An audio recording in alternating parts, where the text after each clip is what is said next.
साथ साथ आप लोग होमवर्क भी करते जाएंगे तो सिलेबस भी कंप्लीट होता जाएगा आपका, और दोनों तरह का पुराने क्वेश्चंस जो है वो देखने की कोशिश करिए पिछले 8-10 सालों के। प्रीलिम्स के प्रश्न भी देखिए कि प्रीलिम्स में कैसे पूछा है, क्या क्या पूछा, और मेंस के क्वेश्चंस भी देखिए। ठीक है, तो मेंस वाले आंसर राइटिंग करने की कोशिश कीजिए पॉलिटी की, और खास करके जिस सेगमेंट को मैं पढ़ा रहा हूँ उसका जरूर देखिए। वो सेगमेंट वाइज मिल जाएंगे, आप अगर सर्च करेंगे कि पार्लियामेंट से कौन कौन से क्वेश्चंस जो हैं वो पिछले 10 सालों में पूछे हैं तो आ जाएंगे, एक साथ आ जाएंगे। अब आज के ज़माने में सब चीज़ें कंपाइलेशन है हर तरह का, तो आप सिलेक्टिव अप्रोच लेकर के उसमें डालेंगे तो निकल के आ जाएगा। और PDF भी आ जाते हैं, वैसे भी आ जाता है। कई सारे कोचिंग इंस्टीट्यूट ने डाला हुआ है तो उसको भी, उसमें तो वो कोई बहुत ज़्यादा गड़बड़ करेंगे नहीं क्योंकि वो तो कॉपी पेस्ट किया हुआ है सभी ने, तो वो सब एक जैसा ही होता है उनका, कोई दिक्कत नहीं है उसमें। उसको आप देख सकते हैं, उसको जरूर देखिएगा, क्योंकि बिना उसके तो फिर दरअसल उसका एक फ्लेवर होता है, खास करके UPSC का मेंस का क्वेश्चंस का एक टेस्ट है, वो टेस्ट मेंटेन करते हैं, वो हमेशा उस फ्लेवर को मेंटेन करते हैं। तो ठीक उसी टाइप का थोड़ा सा घुमा फिरा प्रश्न रहता है, लेकिन दूसरा होता है, लेकिन फ्लेवर वही होता है, इसलिए उसमें लिखना आना चाहिए आपको। ठीक है, क्या होता है कि जो लोग अभी तक यूनिवर्सिटी में कॉलेजेस में पढ़ कर के निकले हैं तो उन लोगों को वो आदत रहती है कि टेक्स्ट बुक को रट लिया और फिर उससे आंसर बना लिया, लेकिन यहाँ वो आदत काम नहीं आती है। थोड़ा बहुत फायदा होता है उससे, फैक्चुअल पार्ट होता है तो उसमें थोड़ा बहुत फायदा होता है।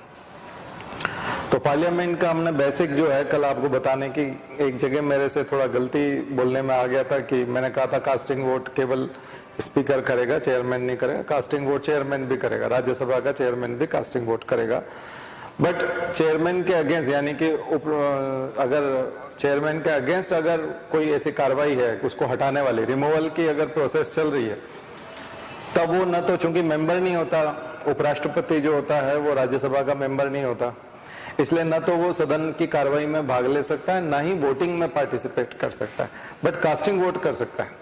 जब टाई होता है तब कास्टिंग वोट तो उपराष्ट्रपति यानी चेयरमैन कर सकता है। लेकिन जब उसके रिमूवल की कोई कार्रवाई है, उसके अगेंस्ट अगर अगर वहां कोई कार्रवाई लंबित है और उसमें स्पीकर जो है उस कार्रवाई में वोट भी दे सकता है और उसमें बोल भी सकता है, अपना मत भी रख सकता है, और चूंकि वो लोकसभा का मेंबर होता है। ठीक है, तो स्पीकर से संबंधित एक वो थोड़ा सा कोरिजेंडम है हमारी तरफ से, क्योंकि कल मेरे से बोलने में एकदम से निकल गया था, बाद में मुझे रियलाइज हुआ कि नहीं, वो चेयरमैन वाला कास्टिंग वोट तो है। ठीक है, नहीं तो क्या होगा कि कहीं मेरे लेक्चर से ही जो है आपका गलत ना हो जाए कहीं। ठीक है, इसलिए मैंने उसको ठीक कर दिया। दूसरी चीज, आज थोड़ा सा पार्लियामेंट में जो हम बात करेंगे, एज, मिनिमम एज मैं पहले बता चुका हूं आपको कि पार्लियामेंट में यानी कि लोकसभा के मेंबर के लिए जो मिनिमम एज है वो 25 ईयर, यानी कि 25 साल का अगर कोई व्यक्ति है तो वो चुनाव लड़ सकता है। तो उसकी योग्यता है, क्वालिफिकेशंस, क्या क्या क्वालिफिकेशन होनी चाहिए, तो भारत का नागरिक होना चाहिए, मतदाता सूची में नाम आना चाहिए उसका कहीं न कहीं, और 25 साल की उम्र उसकी हो चुकी हो, ये विशेष, और कोई बहुत ज्यादा उसकी विशेष योग्यताएं नहीं है। और जो उसमें लिखा है कि जो भी संसद निर्धारित करे, तो 2 प्रकार के क्वालिफिकेशन होते हैं, 2 प्रकार के डिस्क्वालिफिकेशन होते हैं। कौन कौन से क्वालिफिकेशन? Constitutional qualifications. कॉन्स्टिट्यूशन में जो क्वालिफिकेशन दिए हैं वो तो बहुत ही लिमिटेड है। ठीक है, दूसरा, कॉन्स्टिट्यूशन के अलावा बहुत सारे स्टैट्यूटरी क्वालिफिकेशन है, जो मैंने आपको बताया, रूल्स, लॉज और स्टैट्यूट बने, खास करके रिप्रेजेंटेशन ऑफ पीपल एक्ट, है ना, पीपल्स रिप्रेजेंटेटिव एक्ट, वो जो है PRA या RPA जो हम बोलते हैं 1951, वो जो है बहुत बड़ा आधार है क्वालिफिकेशन का और डिस्क्वालिफिकेशन का, तो उसको अच्छे से देख लीजिएगा। तो ये बहुत ज्यादा इसमें समझने जैसा कुछ नहीं है।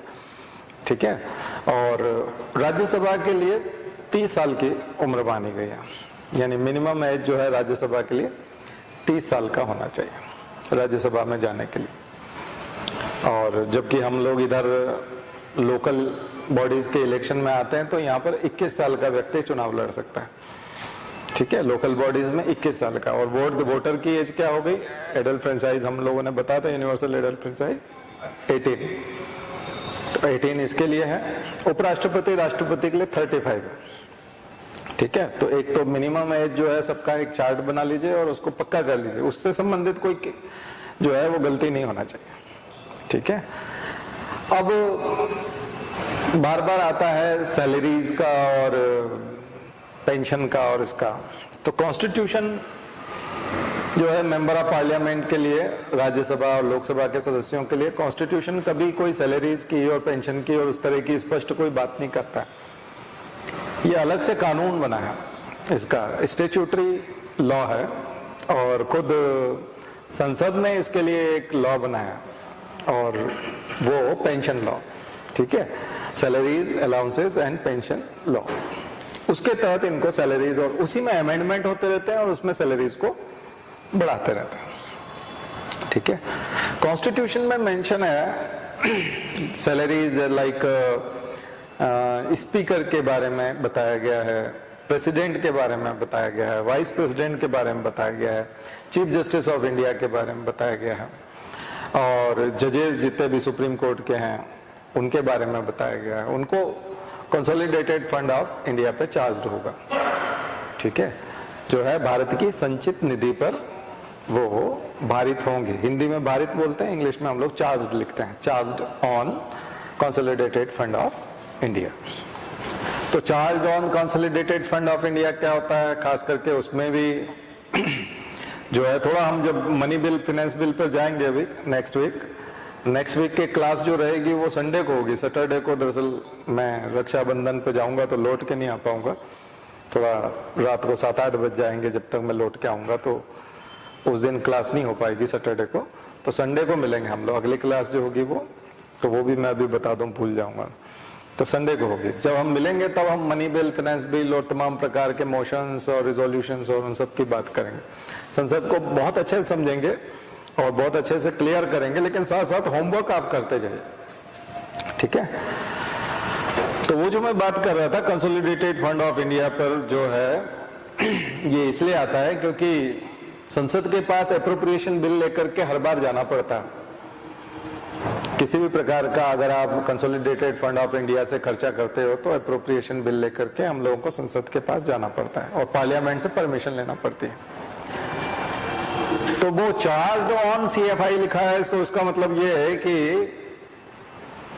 जब कभी स्पीकर की बात आएगी, डिप्टी स्पीकर की बात आएगी, या सुप्रीम कोर्ट के जजेस की बात आएगी, CJI की बात आएगी, प्रेसिडेंट वाइस प्रेसिडेंट की बात आएगी, तो इन लोगों के ऊपर जब भी कभी कोई वेतन वाली बात आएगी तो पार्लियामेंट के अधीन अगर होगा तो पार्लियामेंट उसको सैंक्शन करता है। और चूंकि ये आर्थिक रूप से जो है वो पार्लियामेंट पे निर्भर करेंगे, तो हो सकता है कि वो पार्लियामेंट को खुश करने की कोशिश करे या पार्लियामेंट उन पर दबाव बनाए कि अगर तुमने हमारे हिसाब से काम नहीं किया तो हम तुम्हारा वेतन कम कर सकते हैं। इसलिए उसको charge on consolidated fund of India पे रखा गया। उसका उद्देश्य क्या है, ताकि संसद में उसके ऊपर वोटिंग ना हो, संसद में उसके ऊपर चर्चा ना हो, डिबेट ना हो, वोटिंग ना हो। संसद के हाथ में नहीं है उनके वेतन को कम करना, अलाउंसेस को कम करना, उनकी पेंशन को कम करना। तो आर्थिक रूप से speaker, deputy speaker, vice president, president और जजेस एंड CJI, ये जो है ये आर्थिक रूप से निर्भर नहीं है, स्वतंत्र है। तो उनको कोई फर्क नहीं पड़ता कि संसद के लोग नाराज हैं, पार्लियामेंट वाले या नहीं है। अब कारण समझ में आ गया आपको? ये तो सब जगह लिखा होता है कि भारित होंगे संचित निधि पर या charge on consolidated fund of India, लेकिन ये चीज क्लियर होनी चाहिए कि क्यों होंगे। चार्ज इसलिए होंगे ताकि उनको उनकी बातें नहीं रखना पड़े, उनके लिए उनका मन न रखना पड़े। तो इसी को डेमोक्रेसी कहते हैं। ठीक है, डेमोक्रेसी की दरअसल कई तरह की, जैसे वो तोते में जान अटकी पड़े, ऐसे कई जगह पर जान अटकी पड़ी है डेमोक्रेसी की। बहुत मुश्किल से डेमोक्रेसी बनी है, बहुत मुश्किल से। और इसीलिए कई लोगों को बहुत चिंता होती है जब कोई आइडियोलॉजी गड़बड़ाती है तब भी बहुत चिंता होती है कि तब क्या होगा। मैंने कल आपको अमेरिका का बताया था कि अमेरिका बहुत पैसे वाला कंट्री है और उसके पास संसाधन भी बहुत है और जनसंख्या बहुत कम है, इसलिए वहां जो प्राइवेटाइजेशन है और वहां जब कॉन्सेंट्रेशन ऑफ वेल्थ हो जाता है तो इतना फर्क नहीं पड़ता। लेकिन इंडिया में भी पड़ेगा, इंडिया में बहुत पड़ेगा। बहुत सारे लोग अपना एजुकेशन नहीं कर पाएंगे, बहुत सारे लोग जो है वो शहर में कभी नहीं रह पाएंगे, मकान ही नहीं बना पाएंगे क्योंकि महंगाई बहुत है। तो यहाँ हर चीज से फर्क पड़ता है। दूसरे देशों के पूंजीवाद में और हमारे पूंजीवाद में बहुत फर्क है, इसलिए पार्टी की आइडियोलॉजी वाली बात नहीं है। आज भी मैं सोशल मीडिया में भी पढ़ रहा था कई जगह, तो कुछ लोगों ने अच्छा लिखा, उसमें उन्होंने लिखा है कि बीजेपी की आइडियोलॉजी जीत जाए उससे कोई प्रॉब्लम नहीं है, बीजेपी की आइडियोलॉजी जीत जाए, हिंदुत्व वाली आइडियोलॉजी जीत जाए उससे भी क्या फर्क पड़ना है, सेक्युलर आइडियोलॉजी जीत जाए उससे भी क्या फर्क पड़ना है, उससे कोई बहुत ज्यादा फर्क नहीं पड़ेगा। बस ये कि पूंजीवाद नहीं जीतना चाहिए, क्योंकि पूंजीवाद जीत जाएगा तो बीजेपी खुद अपने कंट्रोल में नहीं है और मान लीजिए वो पूंजीपतियों के कंट्रोल में चला गया, कम से कम बीजेपी वालों की तो चले, ऐसा समय ना आ जाए कि प्लूटोक्रेसी हो जाए, पूरी तरह से ओलिगार्की हो जाए और बीजेपी वाले खुद नेता ही ठगा सा महसूस करें कि हमारी खुद की नहीं चलती, पूंजीपति जो कहते हैं वो करना पड़ता है, तो वो दिक्कत हो जाएगी। तभी तो लैंड एक्विजिशन एक्ट प्रधानमंत्री के माध्यम से या सरकार के माध्यम से, ऑर्डिनेंस के माध्यम से लाया जाता है, फिर प्रधानमंत्री माफी मांगते हैं कि ये गलत था, वाकई में इसमें तो किसानों का शोषण था और अब हमारी 4 बार आपने ऑर्डिनेंस ला करके कोशिश की, 1 साल तक किसानों ने आंदोलन किया, तब जाकर के आपने किसान कानून, कृषि कानून वापस लिया, क्योंकि इन सबसे पूंजीपतियों को फायदा हो रहा है। मान लिया जाए इस देश के संसाधन, इस देश का वातावरण, इस देश के पेड़, इस देश के जमीन में दबे हुए खजाने खनिज के रूप में हैं, वो न केवल अभी हम लोग जो 138 करोड़ हैं ये उनकी संपत्ति है, बल्कि ये आने वाली कई पीढ़ियों तक जो भारत भूमि पर पैदा होंगे उनकी भी संपत्ति है, आने वाली नस्लें हैं। अगर हम सब कुछ हम ही बेच खाएंगे और हम ही लाभ उठा लेंगे, फिर आने वाली नस्लें क्या करेगी। सस्टेनेबल डेवलपमेंट इसी को कहते हैं कि डेवलपमेंट इतना करना है कि आने वाली नस्लों के लिए कुछ बचा रहे, ऐसा ना हो कि हम ही उसको निकाल लें सारा का सारा। और इस देश की जनता 138 करोड़, उसको समान रूप से फायदा ना मिले। कई बार पूंजीपतियों के फेवर में जब बात की जाती है, तो चूंकि मैं डेमोक्रेसी की बात कर रहा हूं, तो ये डेमोक्रेसी का सबसे जीता जागता उदाहरण है। तो कई लोगों को ऐसा लगता है कि देखिए, जो बड़े पूंजीपति हैं, अडानी अंबानी टाइप जो लोग हैं, उनको राम मंदिर से भी कोई लेना देना नहीं, हिंदुत्व से भी कोई लेना देना नहीं है, बहुत ज्यादा उनको हमारे यहाँ भगवा चलता है या क्या चलता है कोई फर्क नहीं पड़ता उनको, इन सब चीजों से उनको कोई लेना देना नहीं है, उनको संपत्ति से मतलब है, उनकी इनकम कैसे बढ़ेगी और दुनिया में नेटवर्थ में और दुनिया में सबसे टॉप में पहुंच पाते हैं कि नहीं, इस दौड़ में लगे हुए हैं। वो तीसरे नंबर पे अडानी चले गए, वो उसी में लगे हुए हैं। अब कई लोग बोलते हैं कि ये तो चूंकि उसमें क्या दिक्कत है अगर कोई आगे बढ़ता है और इंडियन है। देखिए, दूसरे देश के लोग अमेरिका में वो हवा खराब नहीं करने देते, वहां की हवा को साफ रखते हैं। एयर क्वालिटी इंडेक्स वहां 50 के आसपास बना रहता है, 35 से 50 के बीच बना रहता है, उसके बावजूद सब लोग अमीर बने। वो इतना खनिज खोदने नहीं देते, अनलिमिटेड, वहां माइनिंग होती नहीं है, माइनिंग दूसरे देशों में करवाते हैं। वहां तो केवल ऑफिसेज हैं, सर्विस सेक्टर जो है उन्होंने उस टाइप का बनाया हुआ और उसी से कमा के और पूरी दुनिया को बेचते हैं और उससे पैसा आता है और उससे वो अमीर बने हुए। हमारे यहाँ का जो व्यक्ति अमीर बन रहा है वो किसानों से जमीन खाली करवाता है, तो किसानों से सीधी जमीन खाली नहीं करवाता। अगर 10 लाख रुपए एकड़ का भाव है तो सरकारी रेट पे जो 2 लाख रुपए एकड़ का भाव है वो कलेक्टर से खाली करवाता है। सरकार जो है वो 2000 किसानों को भगाएगी वहां से, उससे जमीन छीनेगी और फिर पूंजीपति को पकड़ाएगी। तो सबसे पहले तो जमीन लगभग 2000 लोगों ने छोड़ी, तब जाकर के कोई आदमी के पास पैसा आना शुरू हुआ। उस पर बिजली फ्री दे दी। गरीब आदमी को बिजली फ्री नहीं है, लेकिन उसको बिजली फ्री मिल जाएगी। फिर उसने कहा कि मैं कम से कम 1 लाख लोगों को रोजगार दूंगा, वो 5000 को देता है, क्योंकि वो आर्टिफिशियल इंटेलिजेंस लगा देता है, रोबोट लगा देता है, ये कर देता है। आप यहाँ चले जाओ, मंडीदीप चले जाओ, इधर चले जाओ, किसी उद्योग को देख के आओ, असली में कितने अंदर लोग काम कर रहे हैं। मशीनें काम कर रही हैं, रोबोट काम कर रहे हैं। इंडस्ट्री 4.0 जब इसमें आएगा तो उसमें तो रोजगार है ही नहीं ना, रोबोट्स हैं। कोई भी आदमी हेडेक पसंद नहीं करता, मशीन लगा लेगा। यानी केवल सीसीटीवी कैमरे ने चौकीदारों की कितनी पोस्ट कम कर दी, आप इमेजिन लग करो। सीसीटीवी कैमरा आप अपने मोबाइल में ऑन कर लो कि 20 कैमरे एक साथ चलते हैं तो कम से कम 6 लोग तो लगते हैं ना, उस परिसर में घूमने के लिए 6 लोग लगते हैं। अब आपका सीसीटीवी कैमरे से आप, तो केवल सीसीटीवी कैमरे ने जो है चौकीदार वाली केयरटेकर की जो पोस्ट होती है, हमारे यहाँ जो एजेंसी है सुरक्षा में लगे, वो खत्म हो जाती है। तो टेक्नोलॉजी से डरने की जरूरत नहीं है, टेक्नोलॉजी आएगी, ऐसा नहीं कि टेक्नोलॉजी को बिल्कुल नहीं आने देना है। लेकिन यहाँ वादा किया जाता है कि हम 1 लाख लोगों को नौकरी देंगे, वो केवल 5000 को देते हैं और उसके बदले बिजली फ्री ले लेते हैं, पानी फ्री ले लेते हैं, जमीन बहुत कौड़ियों के दाम ले लेते हैं। और आप अगर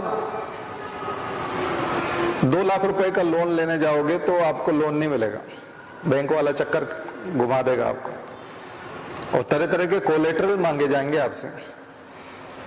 तब आप 10 लाख की प्रॉपर्टी दिखाओगे, घर वालों का कई चीजें मॉर्टगेज करवाओगे, तब जाकर के 2 लाख का लोन मिलेगा आपको। और उस आदमी को 2 लाख करोड़ का लोन मिल जाता है।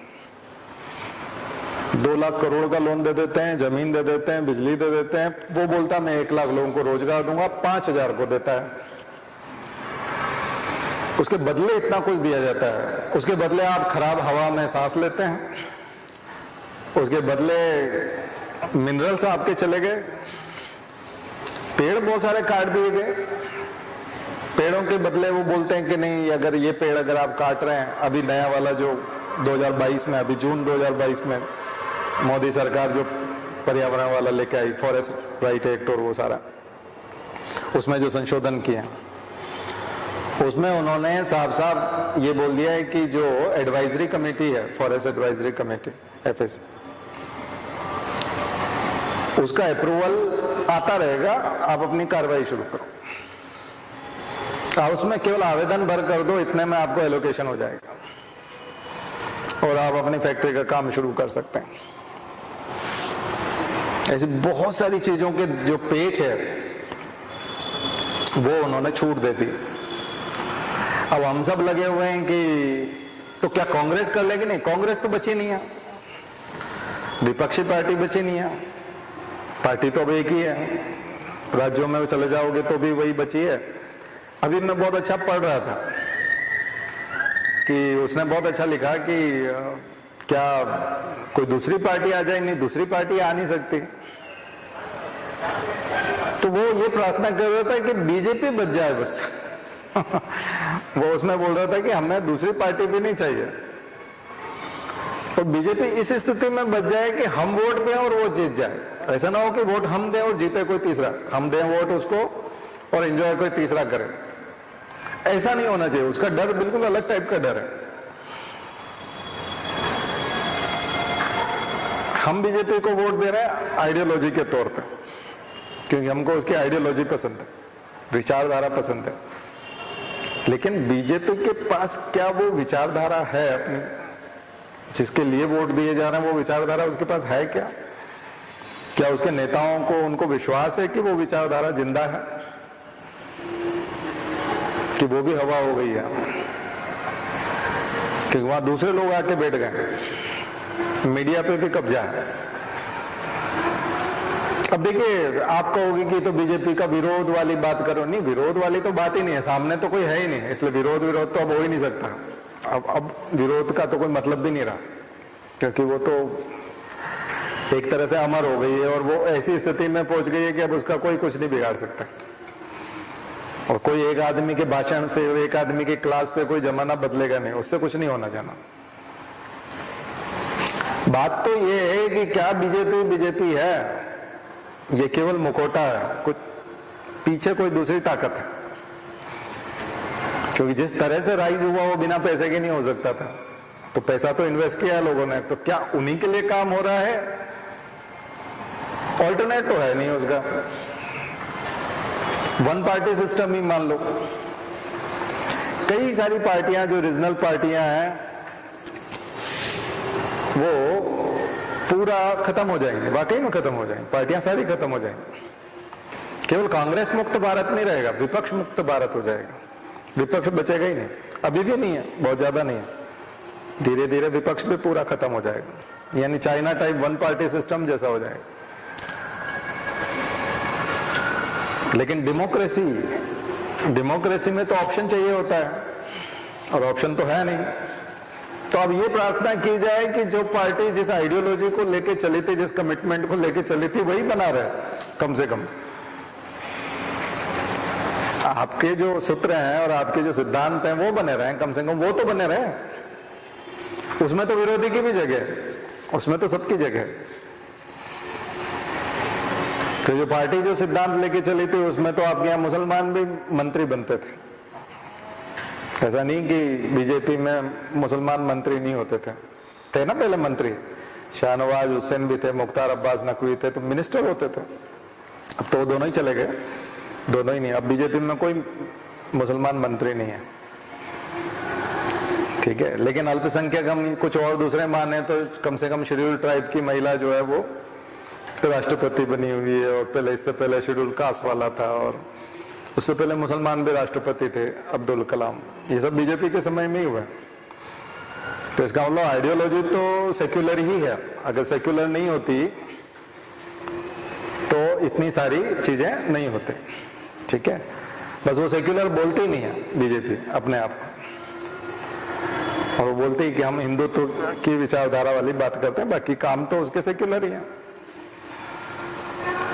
जब हम अनाज बांटने की बात करते हैं तब भी मुझे नहीं लगता किसी को हिंदू बोल करके राशन बांटा जाता होगा सभी को समान रूप से।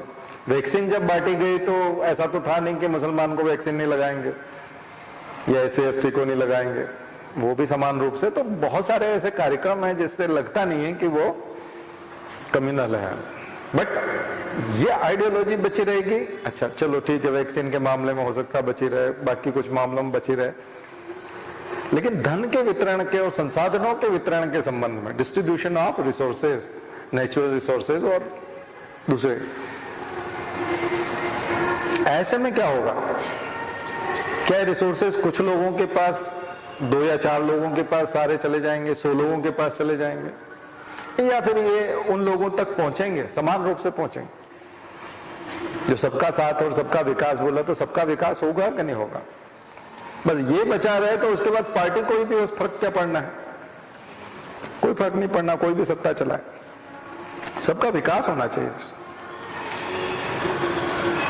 सत्ता चलाए तो मुझे लगता है सत्ता चलाना, तो अगर आप सत्ता से लाभ नहीं कमा रहे, अगर कोई व्यक्ति विधायक बन करके रिश्वत नहीं ले रहा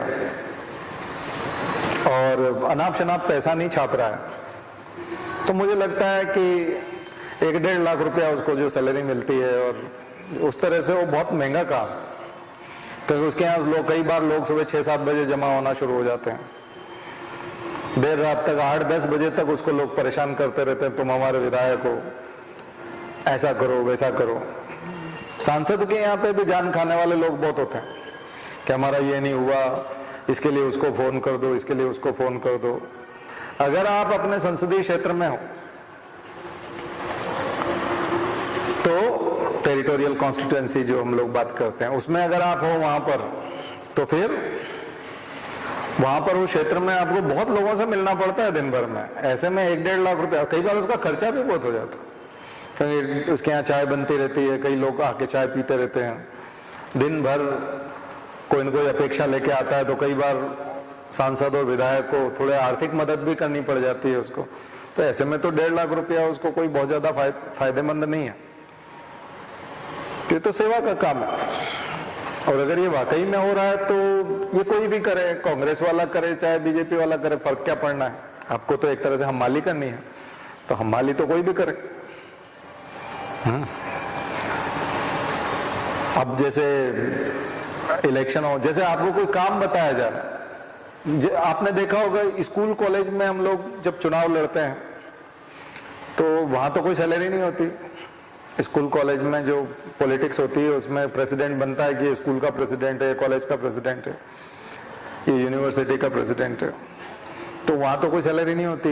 बट उसका करियर खराब हो जाता है कई बार, उसके परसेंटेज नहीं बनते। पहले वो 70-80% वाला होता है, जिस साल वो प्रेसिडेंट बना वो 50-60 वाला ही रह जाता है, क्योंकि वो नेतागिरी में लगा हुआ था।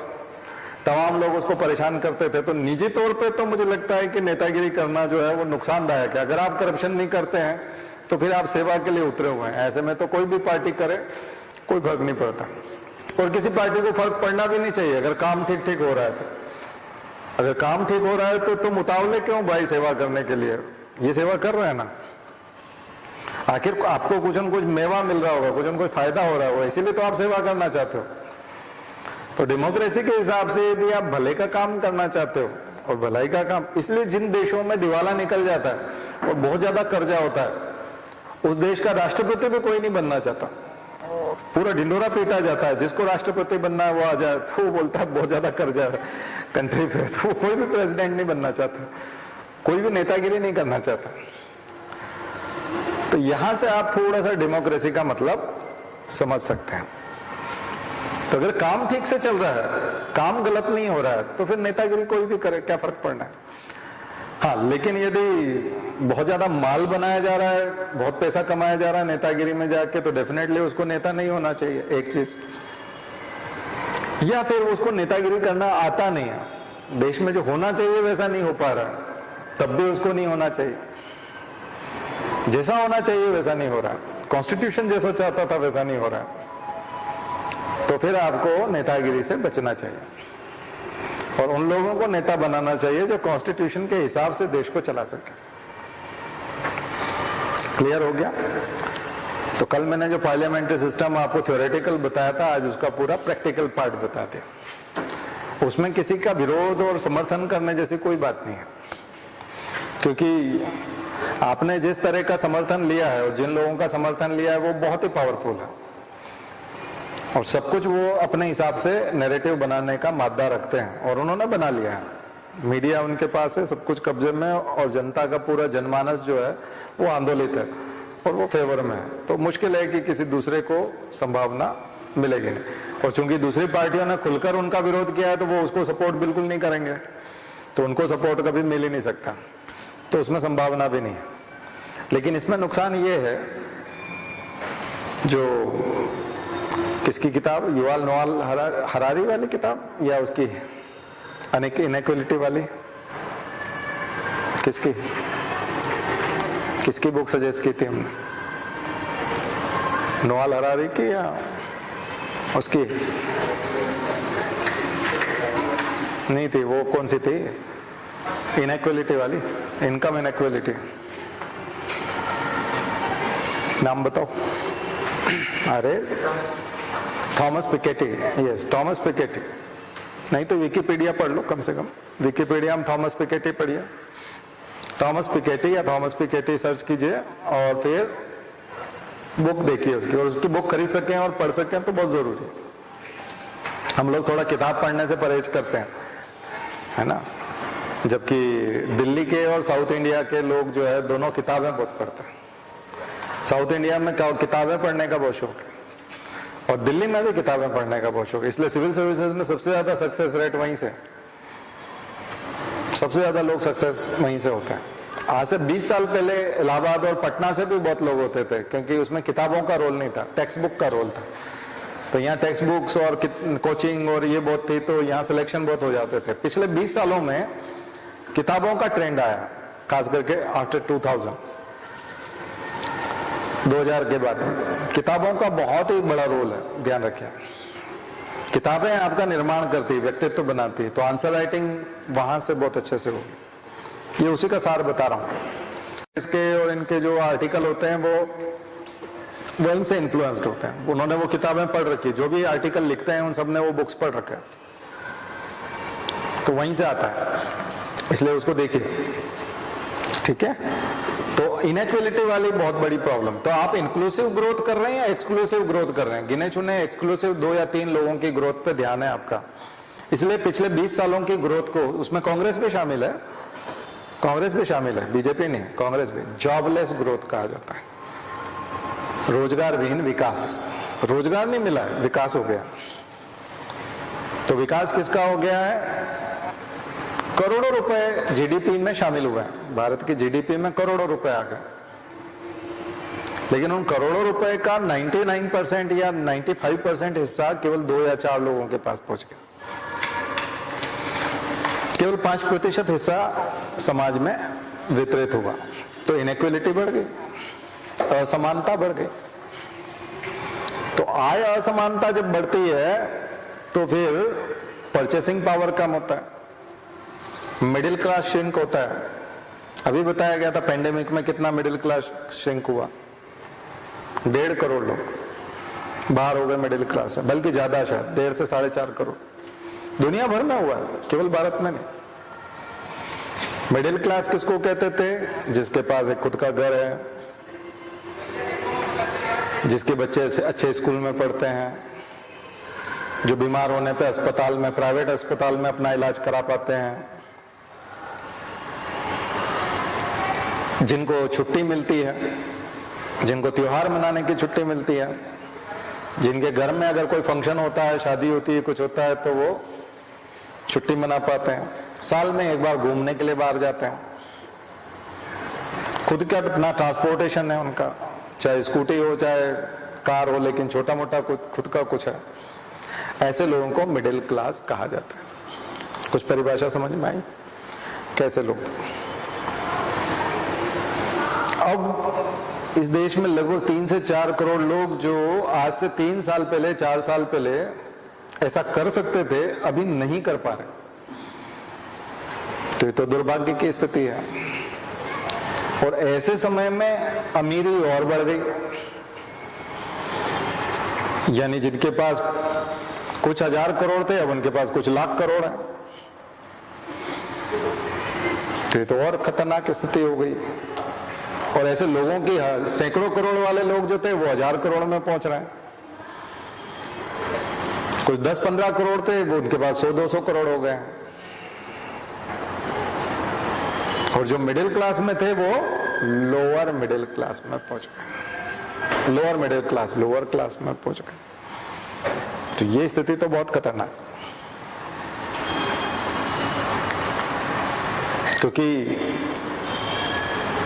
मैं खुद देखता हूं ना, मेरे पास कोचिंग में जब आज से 4 साल पहले, डिमोनिटाइजेशन के पहले, 2016 के पहले जो लोग आते थे वो एक साथ पूरी फीस जमा करा। उस समय 1,20,000 फीस होती थी हमारी, तो वो पूरा दे जाता था। कई लोग ऐसे होते थे जो एक ही साथ 1,20,000 रुपए दे के चले जाते थे। उनसे बोलते कितनी फीस, जैसे ही वो पूछते थे कितनी फीस है, हम बोलते 1,20,000। वो स्कूटी में से, कार में से निकाल के लाते थे और रख देते थे। अब हर आदमी इंस्टॉलमेंट की बात करता है, हर आदमी इंस्टॉलमेंट की बात करता है। कोई भी एकदम पूरी फीस एक साथ ला करके ऐसे रखता नहीं टेबल पे। पहले महीने में 3 या 4 लोग ऐसा कर देते थे, और 2 या 3 लोग इंस्टॉलमेंट की बात करते थे। अब एक भी व्यक्ति ऐसा नहीं है जो पूरी फीस एक साथ टेबल पे ला के रखते। तो ये तो हमारा मतलब एक जनरल ऑब्जर्वेशन है। तो वो कम हो गया। अब उसकी जो फीस आती है वो टुकड़ों में आती है, उस तरह से आती नहीं है। एक साथ फीस नहीं आती पूरी, 2 या 3 टुकड़ों में फीस आती। तो यही रिजल्ट निकल करके आ गया आपका। इसका मतलब है कि जो खरीदने की क्षमता है, खर्च करने की जो क्षमता है, वो खत्म हो गई। इसलिए बीच में खुद मुकेश अंबानी का एक आर्टिकल था कि मिडिल क्लास का सिकुड़ना बहुत खतरनाक, क्योंकि मिडिल क्लास ही तो ग्राहक है, वही तो जाएगा रिलायंस ट्रेंड में।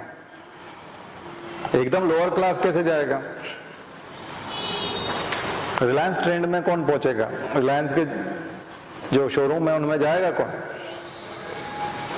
तो उसका असर उन पे भी आएगा, क्योंकि वो जिन प्रोडक्ट्स को बेचना चाहते हैं या जिन प्रोडक्ट्स को प्रोड्यूस कर रहे हैं, मैन्युफैक्चरिंग कर रहे हैं, उनके खरीदार नहीं बचेंगे, क्योंकि आपने वो खत्म कर दिया। उससे लेकर के आप दुनिया के दूसरे तीसरे अमीर बन रहे हो, उनको उनका छीन के, और उसमें गवर्नमेंट फैसिलिटेटर है आपके लिए, गवर्नमेंट उसमें मदद कर रही है।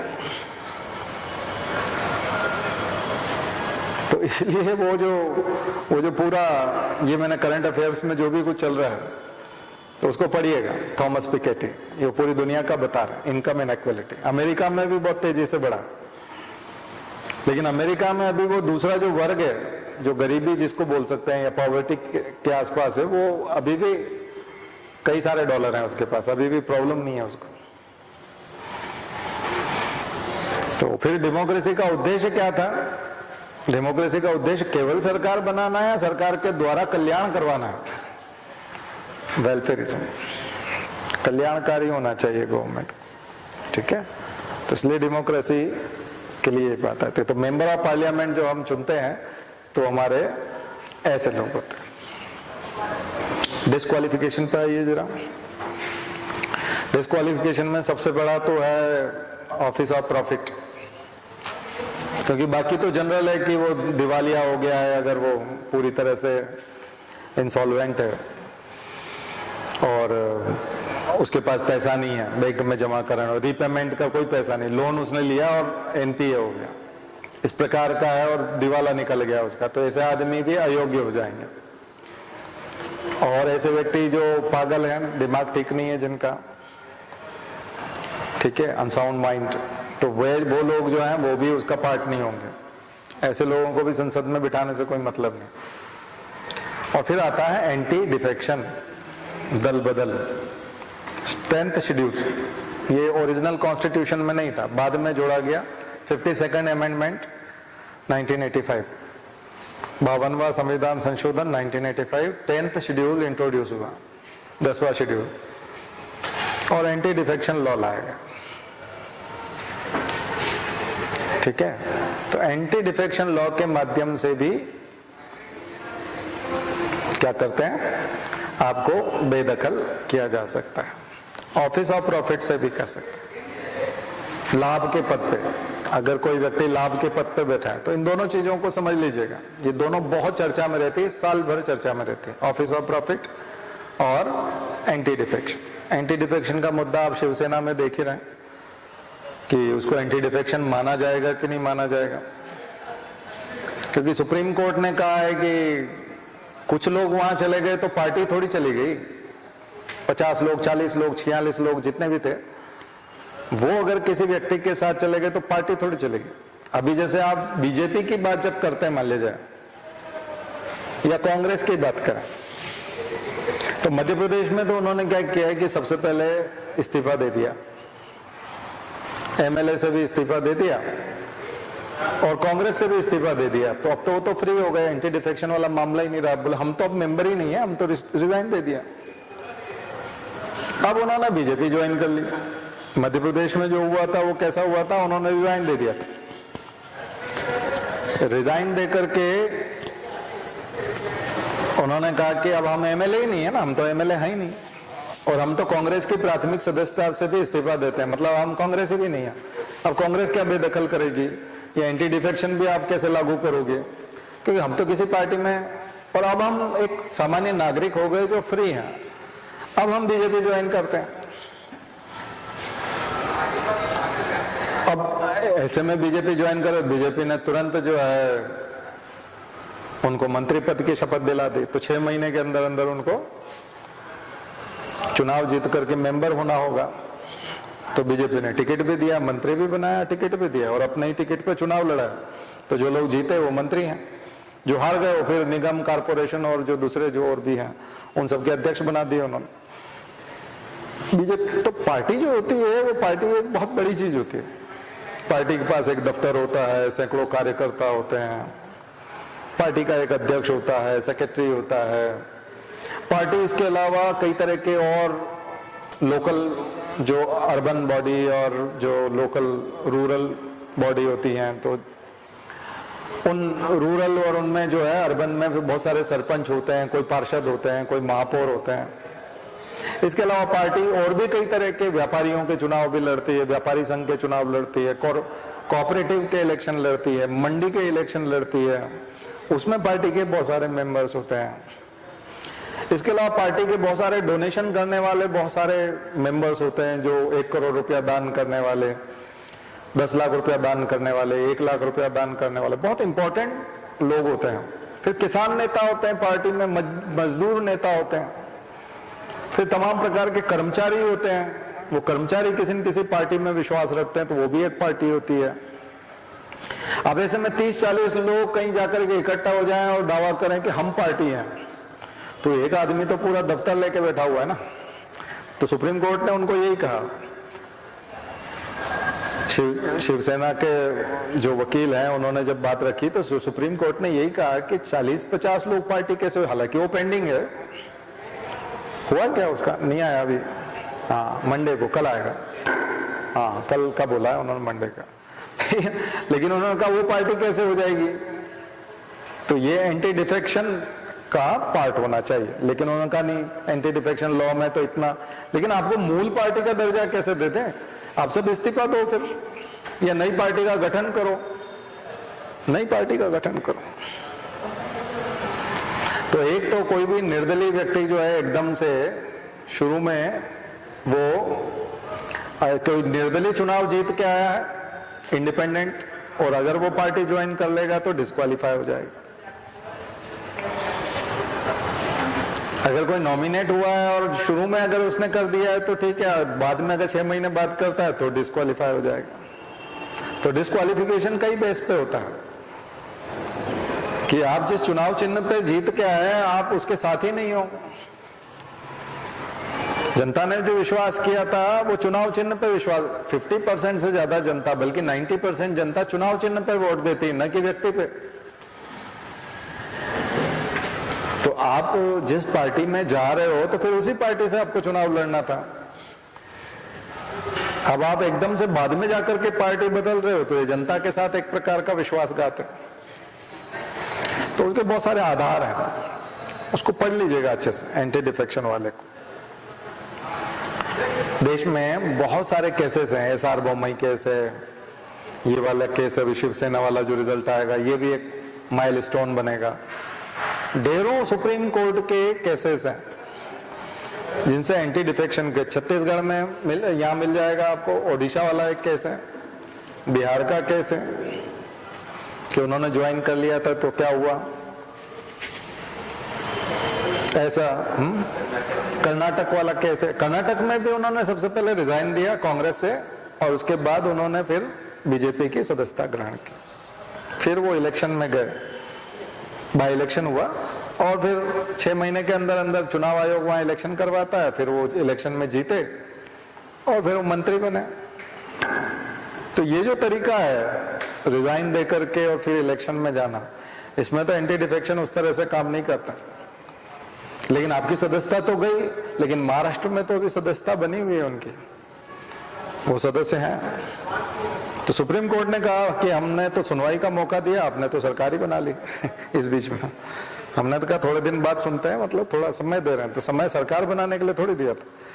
कुल मिलाकर के ये है कि लताड़ अब क्या होगा क्या नहीं होगा, लेकिन सुप्रीम कोर्ट ने नाराजगी तो कई मामलों में जता दी है और बता भी दिया। वो फैसला वैसा दे पाएंगे कि नहीं दे पाएंगे अब ये देखा जाएगा, लेकिन आप उसका जो मंशा है वो देख सकते हैं कि डेमोक्रेसी का पार्ट है। तो एक तो ये एंटी डिफेक्शन से बचाना, शुरू में ये प्रॉब्लम नहीं थी, 10-15 साल बाद आयाराम गयाराम वाली प्रॉब्लम शुरू हो गई है। लोग अपने स्वार्थ के लिए पार्टियां बदलने लगे, शुरू में नहीं थी। और जब 85 में जब राजीव गांधी का समय चल रहा था तब बकायदा ये कानून के तौर पे इसको लाया गया, एंटी डिफेक्शन लॉ, दल बदल कानून। एक अच्छा सा 300 वर्ड्स का एक अच्छा नोट्स बनाइए एंटी डिफेक्शन के ऊपर, हर साल प्रश्न रहता है, सुप्रीम कोर्ट के केसेस लिखिए, ये सारी चीजें लिखिए, ये वहां रहेगा। ये केवल डिस्क्वालिफिकेशन की बात नहीं है, ये डेमोक्रेसी के डेफिनेशन में आपको मदद भी आएगा कि डेमोक्रेसी वाकई में क्या है। क्योंकि जब मैं खुद इंडिपेंडेंट चुनाव लड़ा था तो मुझे 4000 वोट मिले, ठीक है। अगर मैं किसी पार्टी से होता तो 40,000 होते डेफिनेटली, क्योंकि मैंने 20,000 लोगों की समस्याएं सुलझाई। पहले चुनाव लड़ने से पहले 20,000 लोगों की प्रॉब्लम ठीक की है 5 साल में। 5 साल तक लोगों की प्रॉब्लम सुनी है। तो एक विधायक जितना कर सकता है उसका 20 गुना तो हमने वैसे ही कर दिया काम। उसके बावजूद लोगों ने 4,000 लोगों ने ही वोट दिया। क्यों दिया? क्योंकि उनको लगा कि ये अकेला व्यक्ति है और हमको तो कमल का फूल चाहिए, हाथ का पंजा चाहिए। तो मैं पॉलिटिक्स पे इसलिए भी खुल के बोलता हूं क्योंकि मैं तो निर्दलीय चुनाव लड़ा हूं। तो मैं तो दोनों के खिलाफ भाषण देके चुनाव में गया था, कांग्रेस के भी खिलाफ गया था और बीजेपी के भी खिलाफ भाषण दिए थे। तो मैंने तो भाषण दिए, स्टेज से भाषण दिए थे, मेरी चुनाव के स्टेज से भाषण दिए। तो मेरा तो एक मत है कि मैं एक इंडिपेंडेंट कैंडिडेट रहा हूं। तो मैं मेरी पॉलिटिकल, कई लोग सोचते हैं कि पॉलिटिकल हो जाते हैं, नहीं पॉलिटिकल हो नहीं जाते, मैं पॉलिटिकल हूं। ठीक है, मैं राजनेता भी हूं, कम से कम 4,000 लोगों का प्रतिनिधि भी हूं। मेरे यहाँ जब मैं कलेक्टर को फोन करता हूँ, एसपी को फोन करता हूँ, तो मैं आदरणीय सर या रेस्पेक्टेड सर नहीं, मैं एज ए पॉलिटिशियन ही फोन करता हूँ। क्योंकि 4,000 लोग तो मुझसे अपेक्षा रखते हैं तो उनकी प्रॉब्लम मैं ठीक करूंगा। और 4,000 वो लोग हैं जिनकी निष्ठा बहुत ज्यादा है। क्योंकि मोदी की भी लहर थी, शिवराज की भी लहर थी, 2013 की बात है, और ये सब माहौल था बढ़िया। और उसके बावजूद लोगों ने एक निर्दलीय व्यक्ति को 8वें 9वें नंबर पे मेरा नाम था, तो इतने सारे लोग, प्रचारक, इतना अच्छा माहौल, करोड़ों रुपए का खर्चा, उसके बाद वो घर से मन बना के चला होगा कि मुझे इस व्यक्ति को वोट देना है, और फिर उसने मेरा नाम ढूंढा होगा, उसके आगे का बटन दबाया होगा, तो बहुत सोच समझ के दिया होगा। हो सकता है कुछ लोगों ने दिल पे पत्थर रख के दिया, हम दे तो रहे, लेकिन अच्छा सबको पता था कि ये व्यक्ति हारेगा, उसके बावजूद 4,000 लोगों ने वोट दिया। सबको पता कि ये जो कई लोग बोलते हैं ना, वोट गड्ढे में जा रहा है हमारा, मतलब वोट बेकार जा रहा है। मतलब उन 4,000 में से 3,500 लोग तो पक्का जानते थे कि हम ये वोट खराब कर रहे हैं। हो सकता है 500 लोगों को उम्मीद हो कि ये व्यक्ति हो सकता है जीत जाए, इसलिए हम इसको वोट दे रहे हैं, लेकिन 3,500 लोग तो कंफर्म, उनको पता था कि ये हार रहा है, उसके बावजूद वो वोट दे रहे थे। इसका मतलब उनकी निष्ठा थी, या वो मानते थे कि मैं बहुत अच्छा काम कर सकता हूं उनके लिए। तो मुझे उनकी प्रॉब्लम सुननी पड़ती है, मेरे पास फोन आते हैं, मैं प्रॉब्लम उनकी नहीं, दूसरों की भी सुनते हैं, जिन्हें नहीं दिया उनकी भी सुनते हैं। वो हमको क्या पता किसने दिया किसने नहीं दिया, हमको तो सबकी सुननी पड़ती है। और जो हमारे यहाँ का नहीं था उसका भी सुननी पड़ती है। तो मैंने तो इलेक्शन को जिया भी है, मैंने इलेक्शन कराए भी हैं। मैं जॉब में था तब इलेक्शन के ऑफिसर्स, इलेक्शन के जितने ऑफिसर होते हैं डिस्ट्रिक्ट में, वो सभी तरह के ऑफिसर मैं बन चुका हूँ और मैंने वो रोल प्ले किया है। काउंटिंग भी करवाई है, सभी तरह की काउंटिंग कराई है, पंचायत चुनाव से लेके सब जितने तरह के इलेक्शन होते हैं वो सारे इलेक्शन कंडक्ट करवाए as a officer, as a worker भी। और उसके अलावा मैंने फिर इलेक्शन लड़के भी देखा, कैंडिडेट बन के भी देखा। ऐसे ही मैंने एमपीपीएससी, यूपीएससी में कॉपी चेक करके भी देखा, एग्जाम में लिख के भी देखा, इंटरव्यू दे करके भी देखा, इंटरव्यू लेकर के भी देखा। बस समझ में आई ना। तो हाँ, इंटरव्यू पैनल में भी रहे, यानी इंटरव्यू जो लोग लेते हैं उनके पैनल में भी जाके बैठे, इंटरव्यू देने का भी एक्सपीरियंस है, ठीक वैसे एग्जाम देने का भी एक्सपीरियंस है, कोचिंग पढ़ाने का भी है, कोचिंग पढ़ने का भी है। तो इतने तरह के एक्सपीरियंस है, इसलिए इतनी आसानी से सहज रूप से आपको बहुत सारी बड़ी बड़ी बातें बहुत ही सहज रूप से बता जाते हैं। उसका कारण है कि हर तरह का एक्सपीरियंस कि इस लेवल पे होता है आदमी तो किस तरह से बात करता है, उस तरह से होता है। तो हमारा कोई पॉलिटिकल आइडियोलॉजी नहीं है, मेरा कुछ कम से कम कुछ भी नहीं है, क्योंकि मैं तो अगेंस्ट लड़ा हूं सभी पार्टी की, और मेरी खुद की एक इंडिपेंडेंट विचारधारा थी, स्वतंत्र चिंतन, इसलिए हम स्वतंत्र चिंतन की बात करते हैं। लेकिन कुछ चीजें तो है जो डेमोक्रेसी और कॉन्स्टिट्यूशनल है, जो कॉन्स्टिट्यूशन हमें सिखाता है, पॉलिटी हमें सिखाती है, वही हमारा कम से कम यूपीएससी में लिखने का स्टाइल होना चाहिए। ठीक है, तो डिस्क्वालिफिकेशन को जरूर लगा। ऑफिस ऑफ प्रॉफिट के लिए 2 केस बड़े इंपॉर्टेंट है। ऑफिस ऑफ प्रॉफिट, लाभ का पद, संविधान में बहुत ज्यादा वर्णन इसका नहीं है, लेकिन 102 डिस्क्वालिफिकेशन वाला, आर्टिकल 102 डिस्क्वालिफिकेशन के ऊपर। एक तो जया बच्चन वाला केस है। जया बच्चन को उस समय में 2003-4 के आसपास 5 शायद यूपी फिल्म डेवलपमेंट कॉरपोरेशन का चेयरमैन बनाया था। मुलायम सिंह सरकार थी, स्टेट में मुलायम सिंह की गवर्नमेंट थी, समाजवादी पार्टी की, और उन्होंने उनको film development corporation Uttar Pradesh film विकास निगम का अध्यक्ष बना दिया था। उसके नाते उनको कुछ सुविधाएं थी। सुप्रीम कोर्ट में मामला गया और सुप्रीम कोर्ट ने उनको डिस्क्वालीफाई कर दिया, तो उनको रिजाइन देना पड़ा, यानी कि डिस्क्वालिफिकेशन हो गया उनका राज्यसभा की सदस्यता से। जया बच्चन बहुत फेमस केस है, सर्च करिएगा, नोट करके रखिएगा, डिस्क्वालिफिकेशन वाले, ऑफिस ऑफ प्रॉफिट, बहुत इंपॉर्टेंट। एक पैराग्राफ जरूर लिखिएगा उसका, 50 वर्ड या 40 वर्ड। दूसरा खुद सोनिया गांधी का है, उनका जब